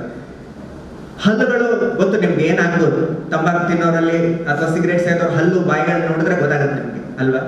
ಸೊ ಹ್ಯಾಂಡ್ಸಮ್ ಆಗಿ ಹೇಗೆ ಕಾಣೋದು ನೀವು ಸಿಗರೇಟು ಆಲ್ಕೋಹಾಲ್ ಯೂಸ್ ಮಾಡಿದ್ರೆ ಅಲ್ವಾ? ಮತ್ತೆ ನೀವೇ ಒಂದು ಸಣ್ಣ ಲೆಕ್ಕಾಚಾರ ಹಾಕಿ, ದಿನಕ್ಕೆ 50-100 ರೂಪಾಯಿ ನೀವು ಖರ್ಚು ಮಾಡ್ತಾ ಹೋದ್ರೆ ಕೆಲವು ವರ್ಷಗಳಲ್ಲಿ ಲಕ್ಷಗಟ್ಟಲೆ ನೀವು ಈ ಮದ್ಯ ವ್ಯಸನಕ್ಕೆ ಅಥವಾ ಸಿಗರೇಟ್ ಸೇವನೆಗೆ ದುಡ್ಡು ಖರ್ಚು ಮಾಡ್ತೀರಿ. ಆ ಲಕ್ಷಗಟ್ಟಲೆ ದುಡ್ಡು ನಾವು ಸೇವ್ ಮಾಡಿ ಇಟ್ಟಿದ್ರೆ ಅದು ನಮ್ಮ ಜೀವನಕ್ಕೆ ಎಷ್ಟೊಂದೆಲ್ಲ ಒಳ್ಳೇದು ಮಾಡ್ಲಿಕ್ಕೆ ಸಾಧ್ಯ ಆಗುತ್ತೆ ಅಲ್ವಾ? ಸೊ ಹಣ ಸಹ ವೇಸ್ಟ್ ಆಗ್ತಾ ಹೋಗುತ್ತೆ, ಆರೋಗ್ಯ ಹಾಳಾಗ್ತಾ ಹೋಗುತ್ತೆ. ಸೊ ನಮ್ಗೆಲ್ಲರಿಗೂ ಏನ್ ಕನಸಿರುತ್ತಲ್ಲ, ನಾವು ಯಂಗ್ ಆಗಿರ್ಬೇಕು, ನಾವು ಚೆನ್ನಾಗಿ ದುಡ್ಡು ಮಾಡಬೇಕು, ನಮಗೊಂದು ದೇಶದಲ್ಲಿ, ನಮ್ಮ ಸಮಾಜದಲ್ಲಿ ಅಥವಾ ದೇಶದಲ್ಲಿ ಒಂದು ಒಳ್ಳೆ ಹೆಸರು ಬರಬೇಕು ಅಂತ ಹೇಳಿ ನಮ್ಗೆ ಸಣ್ಣಗಿರುವಾಗ ಏನೆಲ್ಲ ಕನಸಿರುತ್ತೆ, ಆ ಕನಸೆಲ್ಲ ಈಡೇರಿಸಲಿಕ್ಕೆ ಸಾಧ್ಯ ಆಗೋದಿಲ್ಲ ನೀವು ನಶೆ ಪದಾರ್ಥಗಳನ್ನು ಉಪಯೋಗ ಮಾಡ್ತಾ ಇದ್ರೆ. ಮತ್ತೆ ಇನ್ನೊಂದೇನಂದ್ರೆ, ಯಾಕೆ ಈಗ ಕೆಲವರು ಈ ಚಟಕ್ಕೆ ಬಲಿ ಆಗಿದ್ದಾರೆ ಅನ್ಕೊಳ್ಳಿ, ಕೆಲವರು ಅಂಥವ್ರು ಯಾಕೆ ಬಿಡೋಕ್ ಸಾಧ್ಯ ಆಗಲ್ಲ? ಯಾಕಂದ್ರೆ ಅವರು 2 ದಿನ ಕುಡಿಯೋದು ಬಿಟ್ಟ ತಕ್ಷಣ ಅವರಿಗೆ ತಡೀಲಿಕ್ಕಾಗ್ಲಾರ್ದಷ್ಟು, ಚಿತ್ರಹಿಂಸೆ ಆಗುವಷ್ಟು ಅವರಿಗೆ ಸಿಂಪ್ಟಮ್ಸ್ ಬರುತ್ತೆ. ಅದನ್ನ ಅವರಿಗೆ ತಡಿಲಿಕ್ಕಾಗಲ್ಲ, ಮತ್ತೆ ಹೋಗಿ ಕುಡಿತಾರೆ, ಮತ್ತೆ ಹೋಗಿ ಸಿಗರೇಟ್ ಸೇರ್ತಾರೆ. ಇದ್ರ ಬದಲು ನೀವು ಡಿ ಅಡಿಕ್ಷನ್ ಟ್ರೀಟ್ಮೆಂಟ್ ಅಥವಾ ಸೈಕಾಟ್ರಿಸ್ಟ್ಗಳ ಹತ್ರ ಅಥವಾ ಡಿ ಅಡಿಕ್ಷನ್ ಸೆಂಟರ್ಗೆ ಹೋಗಿ, ಹಾಸ್ಪಿಟಲ್ಗಳಿಗೆ ಹೋಗಿ ನೀವು ಡಿ ಅಡಿಕ್ಷನ್ ಟ್ರೀಟ್ಮೆಂಟ್ ತಗೊಳ್ಳಿಕ್ಕೆ ಪ್ರೋತ್ಸಾಹ ಕೊಡ್ಬೇಕು. ಆ ಥರ ಜನರಿಗೆ ಏನಾಗುತ್ತಂದ್ರೆ, ಸ್ವಲ್ಪ ದಿನಗಳ ಕಾಲ ಡಿ ಅಡಿಕ್ಷನ್ ಸೆಂಟರ್ ಅಲ್ಲಿ ಅಡ್ಮಿಟ್ ಆಗಿ ಟ್ರೀಟ್ಮೆಂಟ್ ಮಾಡಿದ್ರೆ ಈ ತರ ಸಿಂಪ್ಟಮ್ಸ್ ಎಲ್ಲ ಕ್ರಮೇಣ ಕಡಿಮೆ ಆಗ್ತಾ ಬರುತ್ತೆ. ಹಾಗೂ ಆ ವ್ಯಕ್ತಿಗೆ ಧೈರ್ಯ ಬರ್ತಾ ಹೋಗುತ್ತೆ, ನಾನು ಬಿಡಬಹುದು, ನನ್ನ ಕೈಯಲ್ಲಿ ಇದು ಬಿಡ್ಲಿಕ್ಕೆ ಸಾಧ್ಯ ಇದೆ ಅಂತ ಹೇಳಿ. ಮತ್ತೆ ಇನ್ನೊಂದೇನು ಗೊತ್ತಾ, ಯಾರಾದ್ರೂ ಒಬ್ನು ಕುಡಿತಾನೆ, ಯಾರಾದ್ರೂ ಒಬ್ನು ಸಿಗರೇಟ್ ಸೇರ್ತಾನೆ ಅಂದ ತಕ್ಷಣ ಅವನು ಕೆಟ್ಟ ವ್ಯಕ್ತಿ ಅಂತ ಹೇಳಿ ನಾವು ಸಡನ್ ಆಗಿ ನಮ್ಮ ತಲೆಯಲ್ಲಿ ತಗೊಂಡು ಬರೋದು ಬೇಡ, ಆಯ್ತಾ? ನಿಮ್ಮ ಸಮಾಜದಲ್ಲಿ ಯಾರಾದ್ರೂ ಆ ಥರ ವ್ಯಕ್ತಿ ಕಂಡ್ರೆ ಇವನು ಬಿಡು ಆಲ್ರೆಡಿ ಹಾಳಾಗಿ ಹೋಗಿದ್ದಾನೆ, ಇವನು ಬಿಟ್ಟು ಬಿಡೋಣ ಅಂತ ಹೇಳಿ ನೀವು ಡಿಸೈಡ್ ಮಾಡಬೇಡಿ. ಆ ವ್ಯಕ್ತಿ ಒಳ್ಳೆಯವನೇ ಇರ್ಬೋದು, ಯಾವುದೋ ಕಾರಣಾಂತರಗಳಿಂದ ಅವನೇನೋ ಆ ಥರ ವ್ಯಸನಕ್ಕೆ ಬಲಿಯಾಗಿದ್ದಾನೆ. ಅವನಿಗೆ ಅಟ್ಲೀಸ್ಟ್ ನೀವು ಸಣ್ಣವರು ಎಲ್ಲರೂ ಈಗಲೇ ತಿಳ್ಕೊಂಡ್ರೆ ಈ ವಿಷಯನ, ನಿಮ್ಮ ಸಮಾಜದಲ್ಲಿ ನಿಮ್ಮ ಮನೆ ಹತ್ತಿರದವರಿಗೆ ಈ ವಿಷಯವನ್ನು ನೀವು ಹೇಳ್ಬೋದು. ಈ ಥರ ಟ್ರೀಟ್ಮೆಂಟ್ ಇದೆ, ಎಷ್ಟೋ ಜನರು ಬಿಡ್ಲಿಕ್ಕೆ ಸಹಾಯ ಆಗ್ತದೆ, ಡಿ ಅಡಿಕ್ಷನ್ ಸೆಂಟರ್ಗಳಂತ ಇರ್ತವೆ, ಸೈಕ್ಯಾಟ್ರಿಸ್ಟ್ಗಳು ಈ ಥರ ಕಾಯಿಲೆಗಳಿಗೆ ಟ್ರೀಟ್ಮೆಂಟ್ ಕೊಡ್ತಾರೆ ಅನ್ನೋ ವಿಷಯವನ್ನ ನೀವೆಲ್ಲರೂ ಕೂಡ, I want all of you to become messengers. ನೀವು ಹೋಗ್ಬಿಟ್ಟು ನಿಮ್ಮ ಸಮಾಜದಲ್ಲಿ ಸುತ್ತಮುತ್ತಲು ಜನರಿಗೆ ಅದನ್ನ ಹೇಳ್ತಾ ಹೋಗ್ಬೇಕು, ಆಯ್ತಾ? ಮತ್ತೆ ಇನ್ನೊಂದೇನಂದ್ರೆ, ಈ ಡ್ರಿಂಕ್ಸ್ ಬಿಡ್ಲಿಕ್ಕೆ ಡಾಕ್ಟರ್ಗಳು ವಾಂತಿ ಬರ್ಸೋ ಔಷಧಿನೇ ಕೊಡ್ತಾರೆ ಅಂತ ಹೇಳೋ ಒಂದು ತಲೆಯಲ್ಲಿದೆ. ಅದು ಒಂದೇ ರೀತಿ ಮಾತ್ರ ಅದು ಒಂದು ರೀತಿದು ಟ್ರೀಟ್ಮೆಂಟ್. ಇನ್ನು ಹಲವಾರು ರೀತಿ ಟ್ರೀಟ್ಮೆಂಟ್ಗಳು ಅವೈಲೇಬಲ್ ಇದೆ. ಈಗಿನ ನಮ್ಮ ಟ್ರೀಟ್ಮೆಂಟ್ಸ್ ಏನೇನೆಲ್ಲ ಹಲವಾರು ರೀತಿಯ ಟ್ರೀಟ್ಮೆಂಟ್ ಪದ್ಧತಿಗಳು ನಮ್ಮ ಹತ್ರ ಇದೆ. ಸೊ ಎಷ್ಟೋ ಜನರು ವಾಂತಿ ಬರೋ ಮಾತ್ರೆ ಕೊಡ್ತಾರೆ ಅಂತ ಹೇಳಿ ಹೋಗೋದೇ ಇಲ್ಲ ಡಾಕ್ಟರ್ ಹತ್ರ ಹೆದರ್ಕೊಂಡು, ಅದನ್ನ ತಿಂದ್ರೆ ನನ್ನ ವಾಂತಿ ಆಗುತ್ತೆ, ನನ್ನ ಜೀವನೇ ಹೋಗ್ಬಿಡ್ಬೋದಂತ. ಅದು ಒಂದು ರೀತಿಯ ಔಷಧಿ ಮಾತ್ರ. ಸೊ ಬೇರೆ ಬೇರೆ ರೀತಿ ಔಷಧಿಗಳು, ಟ್ರೀಟ್ಮೆಂಟ್ಗಳಿರುತ್ತೆ, ಕೌನ್ಸಿಲಿಂಗ್ಗಳಿರುತ್ತೆ. ನಿಮ್ಮ ಸುತ್ತಮುತ್ತಲು ಜನರಲ್ಲಿ ಯಾರಿಗಾದ್ರೂ ಆ ಥರದ್ದು ಸಮಸ್ಯೆಗಳಿದ್ರೆ ಡೆಫಿನೆಟ್ಲಿ ನೀವು ಅವರನ್ನ ಡಾಕ್ಟರ್ಗಳ ಹತ್ರ ಕಳಿಸ್ಬೇಕು, ಆಯ್ತಾ? ಸೊ ಸರ್ ಹೇಗೆ ಒಂದು ಏನು ನಿಮ್ಮ ಹತ್ರ ಎಲ್ಲರ ಹತ್ರನೂ ಓದ್ ತಗೊಂಡ್ರಲ್ಲ, you have to decide today that I will say no to drugs. ಯಾವತ್ತೂ ಕೂಡ ಪರವಾಗಿಲ್ಲ ಒಂದು ಟ್ರೈ ಮಾಡೋಣ ಅಂತ ಹೇಳಿ ನಿಮ್ಮ ತಲೆಯಲ್ಲಿ ತರಲಿಕ್ಕೆ ಹೋಗ್ಬೇಡಿ. ಆ ಮೊದಲ ಬಾರಿಗೆ ಯಾರು ನಿಮಗೆ ಹೇಳ್ತಾರೆ, ಯಾರು ಪ್ರಚೋದಿಸ್ತಾರೆ, ಒಂದ್ಸತಿ ಟ್ರೈ ಮಾಡೋ, ಇವತ್ತು ಒಂದಿನ ತಗೊಳ್ಳೋ ಅಂತ ಹೇಳಿ, ಅವತ್ತಿನ ದಿನನೇ ನೀವು ನೋ ಅಂತ ಹೇಳಿಬಿಡಿ. ಯಾಕಂದ್ರೆ ನಿಮ್ಮ ಆರೋಗ್ಯಕ್ಕೆ ಅದರಷ್ಟು ದೊಡ್ಡ ಬೆನಿಫಿಟ್ ಇನ್ನೇನಿಲ್ಲ. ನಿಮ್ಮ ಜೀವನದಲ್ಲಿ ಸಕ್ಸಸ್ಫುಲ್ ಆಗಬೇಕು ಅಂದ್ರೆ, ನಿಮ್ಮ ಜೀವನದಲ್ಲಿ ಏನಾದರೂ ಸಾಧನೆ ಮಾಡಬೇಕು ಅಂತ ಆದ್ರೆ ಡೆಫಿನೆಟ್ಲಿ ನೀವು ಡ್ರಗ್ಸ್ ಇಂದ ಅಥವಾ ಮಾದಕ ದ್ರವ್ಯಗಳಿಂದ ದೂರ ಇರಬೇಕು. ಇಷ್ಟು ವಿಷಯ ನಾನು ಹೇಳಿ ನಾನೆರಡು ಮಾತಾಡಿ. ಇದರ ಬಗ್ಗೆ ನಾನು ಈ ಮದ್ಯಪಾನದ ಬಗ್ಗೆ ನನ್ನ ಮಕ್ಕಳು ನನ್ನ ಗಂಡನಿಂದಾಗಿ ಕುಡಿಕತನದಿಂದಾಗಿ ಬೇಕಾದಷ್ಟು ಅನುಭವವನ್ನು ಅನುಭವಿಸಿ ದಾರಿಗೆ ಬಿದ್ದು ನನ್ನ ಜೀವನವನ್ನು ನಾನೇ ನಿರೂಪಿಸಿಕೊಂಡಿದ್ದೇನೆ. ಹಾಗಿರುವ ಕಾರಣ ಅದು ಈ ವೇದಿಕೆಯಲ್ಲಿ ಹೇಳ್ತಾ ತುಂಬಾ ಆಸೆ, ತುಂಬಾ ಜನ ಮಾತನಾಡ್ತಿದ್ದಾರೆ ಅಂತ ಅನಿಸಿದೆ. ಕರ್ನಾಟಕವಾಗಿತ್ತು ಒಂದು ಸಮಯದಲ್ಲಿ. ಅದೇ ನಾನು ಈ ಮಕ್ಕಳಿಗೆ ತಾಯಕಂತ ಬುದ್ಧಿ ಹೇಳುವುದೇನು ಅಂತ ಹೇಳಿದ್ರೆ, ಮಕ್ಕಳೇ ನೀವು ದೊಡ್ಡವರಾಗಿದ್ದೀರಿ, ಗುರುಗಳು ಹೇಳೋ ಮಾತು ಅದನ್ನು ಪಾಲಿಸಿ. ಗುರು ಹಿರಿಯರು ಯಾವಾಗಲೂ ಮಕ್ಕಳಿಗೆ ಒಳ್ಳೆ ದಾರಿಯನ್ನು ಹೇಳ್ತಾರೆ. ಅದೇ ತಂದೆ ತಾಯಿಯವರು ಕೂಡ ಯಾವತ್ತೂ ಮಕ್ಕಳು ಹಾಳಾಗಬೇಕಂತ ಆಶಿಸುವುದು ಯಾವತ್ತೂ ಇಲ್ಲ. ಅದಕ್ಕಾಗಿ ಮಕ್ಕಳಿಗೆ ಹೇಳೋ ಮಾತಿಷ್ಟೇ, ಇನ್ನು ದೊಡ್ಡವರಾದ ಮೇಲೆ ಯಾವ ದುಶ್ಚಟಕ್ಕೂ ಯಾವುದಕ್ಕೂ ವ್ಯಾಮೋಹವನ್ನು ನೀವು ಇಟ್ಟುಕೊಳ್ಳದೆ ಒಳ್ಳೆಯ ರೀತಿಯಾಗಿ ನೀವು ಇಂದಿನ ಮಕ್ಕಳಿಗೆ ಮುಂದಿನ ಜನಾಂಗ ಅಂತ ಹೇಳುವಂತೆ ಒಳ್ಳೆಯ ರೀತಿಯಲ್ಲಿ ಬದುಕಿ ಬಾಳ್ಬೇಕು ಅಂತ ನನ್ನ ನಿಮಗೆ ಆಶೀರ್ವಾದ. ಒಂದು ಈ ಯುವ ಸಂಪತ್ತು, ಯಾಕಂತ ಹೇಳಿದ್ರೆ ಈ ರಾಷ್ಟ್ರವನ್ನು ನಾವು ರಕ್ಷಿಸಬೇಕಂತಾದ್ರೆ ನಮಗೆ ಮಿಲಿಟರಿ ನಮ್ಮ ವೈರಿಗಳನ್ನು ನಾವು ರಕ್ಷಿಸುತ್ತಾರೆ. ಆದರೆ ನಮ್ಮ ಯುವ ಸಂಪತ್ತನ್ನು ರಕ್ಷಿಸಬೇಕಂತಾದ್ರೆ ನಾವು ಇಂಥ ಕೆಟ್ಟ ವ್ಯಸನಗಳಿಂದ ದೂರ ಇರಬೇಕಾಗ್ತದೆ. ಯಾಕೆಂತ ಹೇಳಿದ್ರೆ ಭಾರತದಲ್ಲಿ ಒಂದು 60% ಯುವ ಪ್ರತಿಭೆಗಳಿದೆ, ಯುವ ಸಂಪತ್ತು ಉಂಟು. ಈ ಸಂಪತ್ತನ್ನು ನಾವು ಉಳಿಸಬೇಕಾಗ್ತದೆ. ಈಗಾಗಲೇ ಮಾದಕ ವ್ಯಸನದಿಂದ ಹಾಗೂ ಮದ್ಯಪಾನದಿಂದ ಸಮಾಜದಲ್ಲಿ ಅನೇಕ ತೊಂದರೆಗಳು ಆಗ್ತಾ ಉಂಟು. ಈ ತೊಂದರೆಗಳನ್ನು ನಿವಾರಿಸಿ ಗಾಂಧೀಜಿ ಕಂಡಂತ ರಾಮರಾಜ್ಯದ ಕನಸನ್ನು ನಾವು ನೆರವೇರಿಸಬೇಕಂತ ಆದ್ರೆ ಇಂದಿನ ಯುವ ಸಂಪತ್ತು ಸದೃಢವಾಗಿರಬೇಕು. ಜನಜಾಗೃತಿ ವೇದಿಕೆಯು ಹಲವಾರು ಕಾರ್ಯಕ್ರಮಗಳನ್ನು ಮಾಡ್ತಾ ಬಂದಿದೆ. ಶಾಲೆಗಳಿಗೆ ಈಗಾಗಲೇ ಮಂಗಳೂರು ತಾಲೂಕಿನ ಎಲ್ಲ ಶಾಲೆಗಳಿಗೆ ಸ್ವಾಸ್ಥ್ಯ ಸಂಕಲ್ಪದ ಕಾರ್ಯಕ್ರಮಗಳನ್ನು ಮಾಡುತ್ತಾ ಇದೆ. ಇನ್ನು ಅದರ ಸಮಾರಂಭ ನಡೆಯಲಿಕ್ಕಿದೆ. ಅಲ್ಲದೆ ಮಧ್ಯವರ್ಜನ ಶಿಬಿರಗಳನ್ನು ಮಾಡುತ್ತಾ ಇದೆ. ವ್ಯಸನದ ಜಾಲವನ್ನು ನಾವು ನಮ್ಮಲ್ಲಿ ಪ್ರತಿಜ್ಞೆ ಮಾಡಿ ನಾವು ನಿಲ್ಲಿಸಬೇಕೇ ಹೊರತು ಈ ಮಾದಕ ಜಾಲ ಎಲ್ಲಿಂದ ಬರುತ್ತದೆ, ಹೇಗೆ ಬರ್ತದೆ ಅಂತ ಹೇಳಿ ನಾವು ತಿಳಿದುಕೊಳ್ಳಿಕ್ಕೆ ಅಸಾಧ್ಯವಾಗ್ತದೆ. ಇದಕ್ಕೆ ಪೊಲೀಸ್ ಡಿಪಾರ್ಟ್ಮೆಂಟ್ ಕೂಡ ಬಹಳಷ್ಟು ಸಹಾಯವನ್ನು ಕೊಡುತ್ತದೆ.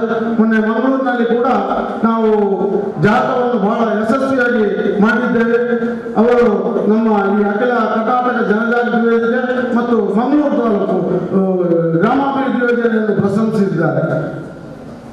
ಅದಕ್ಕಾಗಿ ನಾನು ಹೇಳುವುದು, ನಮ್ಮ ಈ ಒಂದು ಯುವ ಸಂಪತ್ತು ನಿಜವಾಗಿ ನೋಡಿದರೆ ದೇಶ ಒಂದು ಒಳ್ಳೆಯ ದೇಶ ಆಗಬೇಕಂತ ಆದರೆ ಯುವ ಸಂಪತ್ತು ಸದೃಢವಾಗಿರಬೇಕು. ತಾವು ಮಕ್ಕಳೆಲ್ಲ ಈ ಒಂದು ಪ್ರಾಯದಲ್ಲಿ ಈಗಾಗಲೇ ನೀವು ಒಂದು ಪ್ರತಿಜ್ಞೆಯನ್ನು ಮಾಡಿದ್ದೀರಿ. ಈ ಪ್ರತಿಜ್ಞೆಯಂತೆ ನೀವು ನಡೆದುಕೊಂಡು ನಮ್ಮ ಜೀವನದಲ್ಲಿ ಯಾವುದೇ ಮಾದಕ ಮದ್ಯ ವ್ಯಸನಗಳಿಗೆ ನಾವು ಬಲಿಯಾಗುವುದಿಲ್ಲ ಅಂತ ಹೇಳಬೇಕು, ಪ್ರತಿಜ್ಞೆ ಮಾಡಬೇಕು. ಅಲ್ಲದೆ ಶಾಲಾ ವಠಾರದಲ್ಲಿ ಬೀಡಿ ಸಿಗರೇಟು ಅಲ್ಲದೆ ಮಾದಕ ವಸ್ತುಗಳನ್ನು ಯಾರಾದರೂ ಮಾರಾಟ ಮಾಡುತ್ತಿದ್ದರೆ ಅದನ್ನು ಪೊಲೀಸರಿಗೆ ತಿಳಿಸಬೇಕು. ತಿಳಿಸಿ ಇನ್ನೊಬ್ಬರು ಹಾಳಾಗುವುದನ್ನು ನಾವು ತಡೆಗಟ್ಟಬಹುದು. ನಿಮಗೆಲ್ಲರಿಗೂ ದೇವರು ಒಳ್ಳೆಯದು ಮಾಡಿ. ಅಖಿಲ ಕರ್ನಾಟಕ ಜನಜಾಗೃತಿ ವೇದಿಕೆ ಮಂಗಳೂರು ತಾಲೂಕು ಇದರ ವತಿಯಿಂದ ಪ್ರಗತಿ ಬಂಧು ಸ್ವಸಹಾಯ ಸಂಘಗಳ ಒಕ್ಕೂಟ ಕೊಣಾಜಿ ವಲಯ, ವಿಜಯ ಗ್ರಾಮೀಣಾಭಿವೃದ್ಧಿ ಪ್ರತಿಷ್ಠಾನ ಮಂಗಳೂರು, ವಿಜಯ ಗ್ರಾಮಾಭಿವೃದ್ಧಿ ಸಮಿತಿ ವಿಜಯಬೈಲ್ ಕೊಣಾಜಿ, ಗ್ರಾಮ ಪಂಚಾಯತ್ ಕೊಣಾಜಿ, ವಿಶ್ವಮಂಗಳ ವಿದ್ಯಾಸಂಸ್ಥೆ ಮಂಗಳ ಗಂಗೋತ್ರಿ ಕೊಣಾಜಿ, ಜನಜಾಗೃತಿ ವಲಯ ಸಮಿತಿ ಕೊಣಾಜಿ ವಲಯ ಇವರ ಸಹಕಾರದೊಂದಿಗೆ ರಾಷ್ಟ್ರಪತಿ ಮಹಾತ್ಮ ಗಾಂಧೀಜಿಯವರ 150ನೇ ಜಯಂತಿ ಸಂಭ್ರಮಾಚರಣೆಯ ಪ್ರಯುಕ್ತ ದುಶ್ಚಟ ಸಮಾಜ ಮುಕ್ತಕ್ಕಾಗಿ ಮದ್ಯಪಾನಕ್ಕೆ ಬಿದ್ದವರನ್ನು ಎತ್ತೋಣ.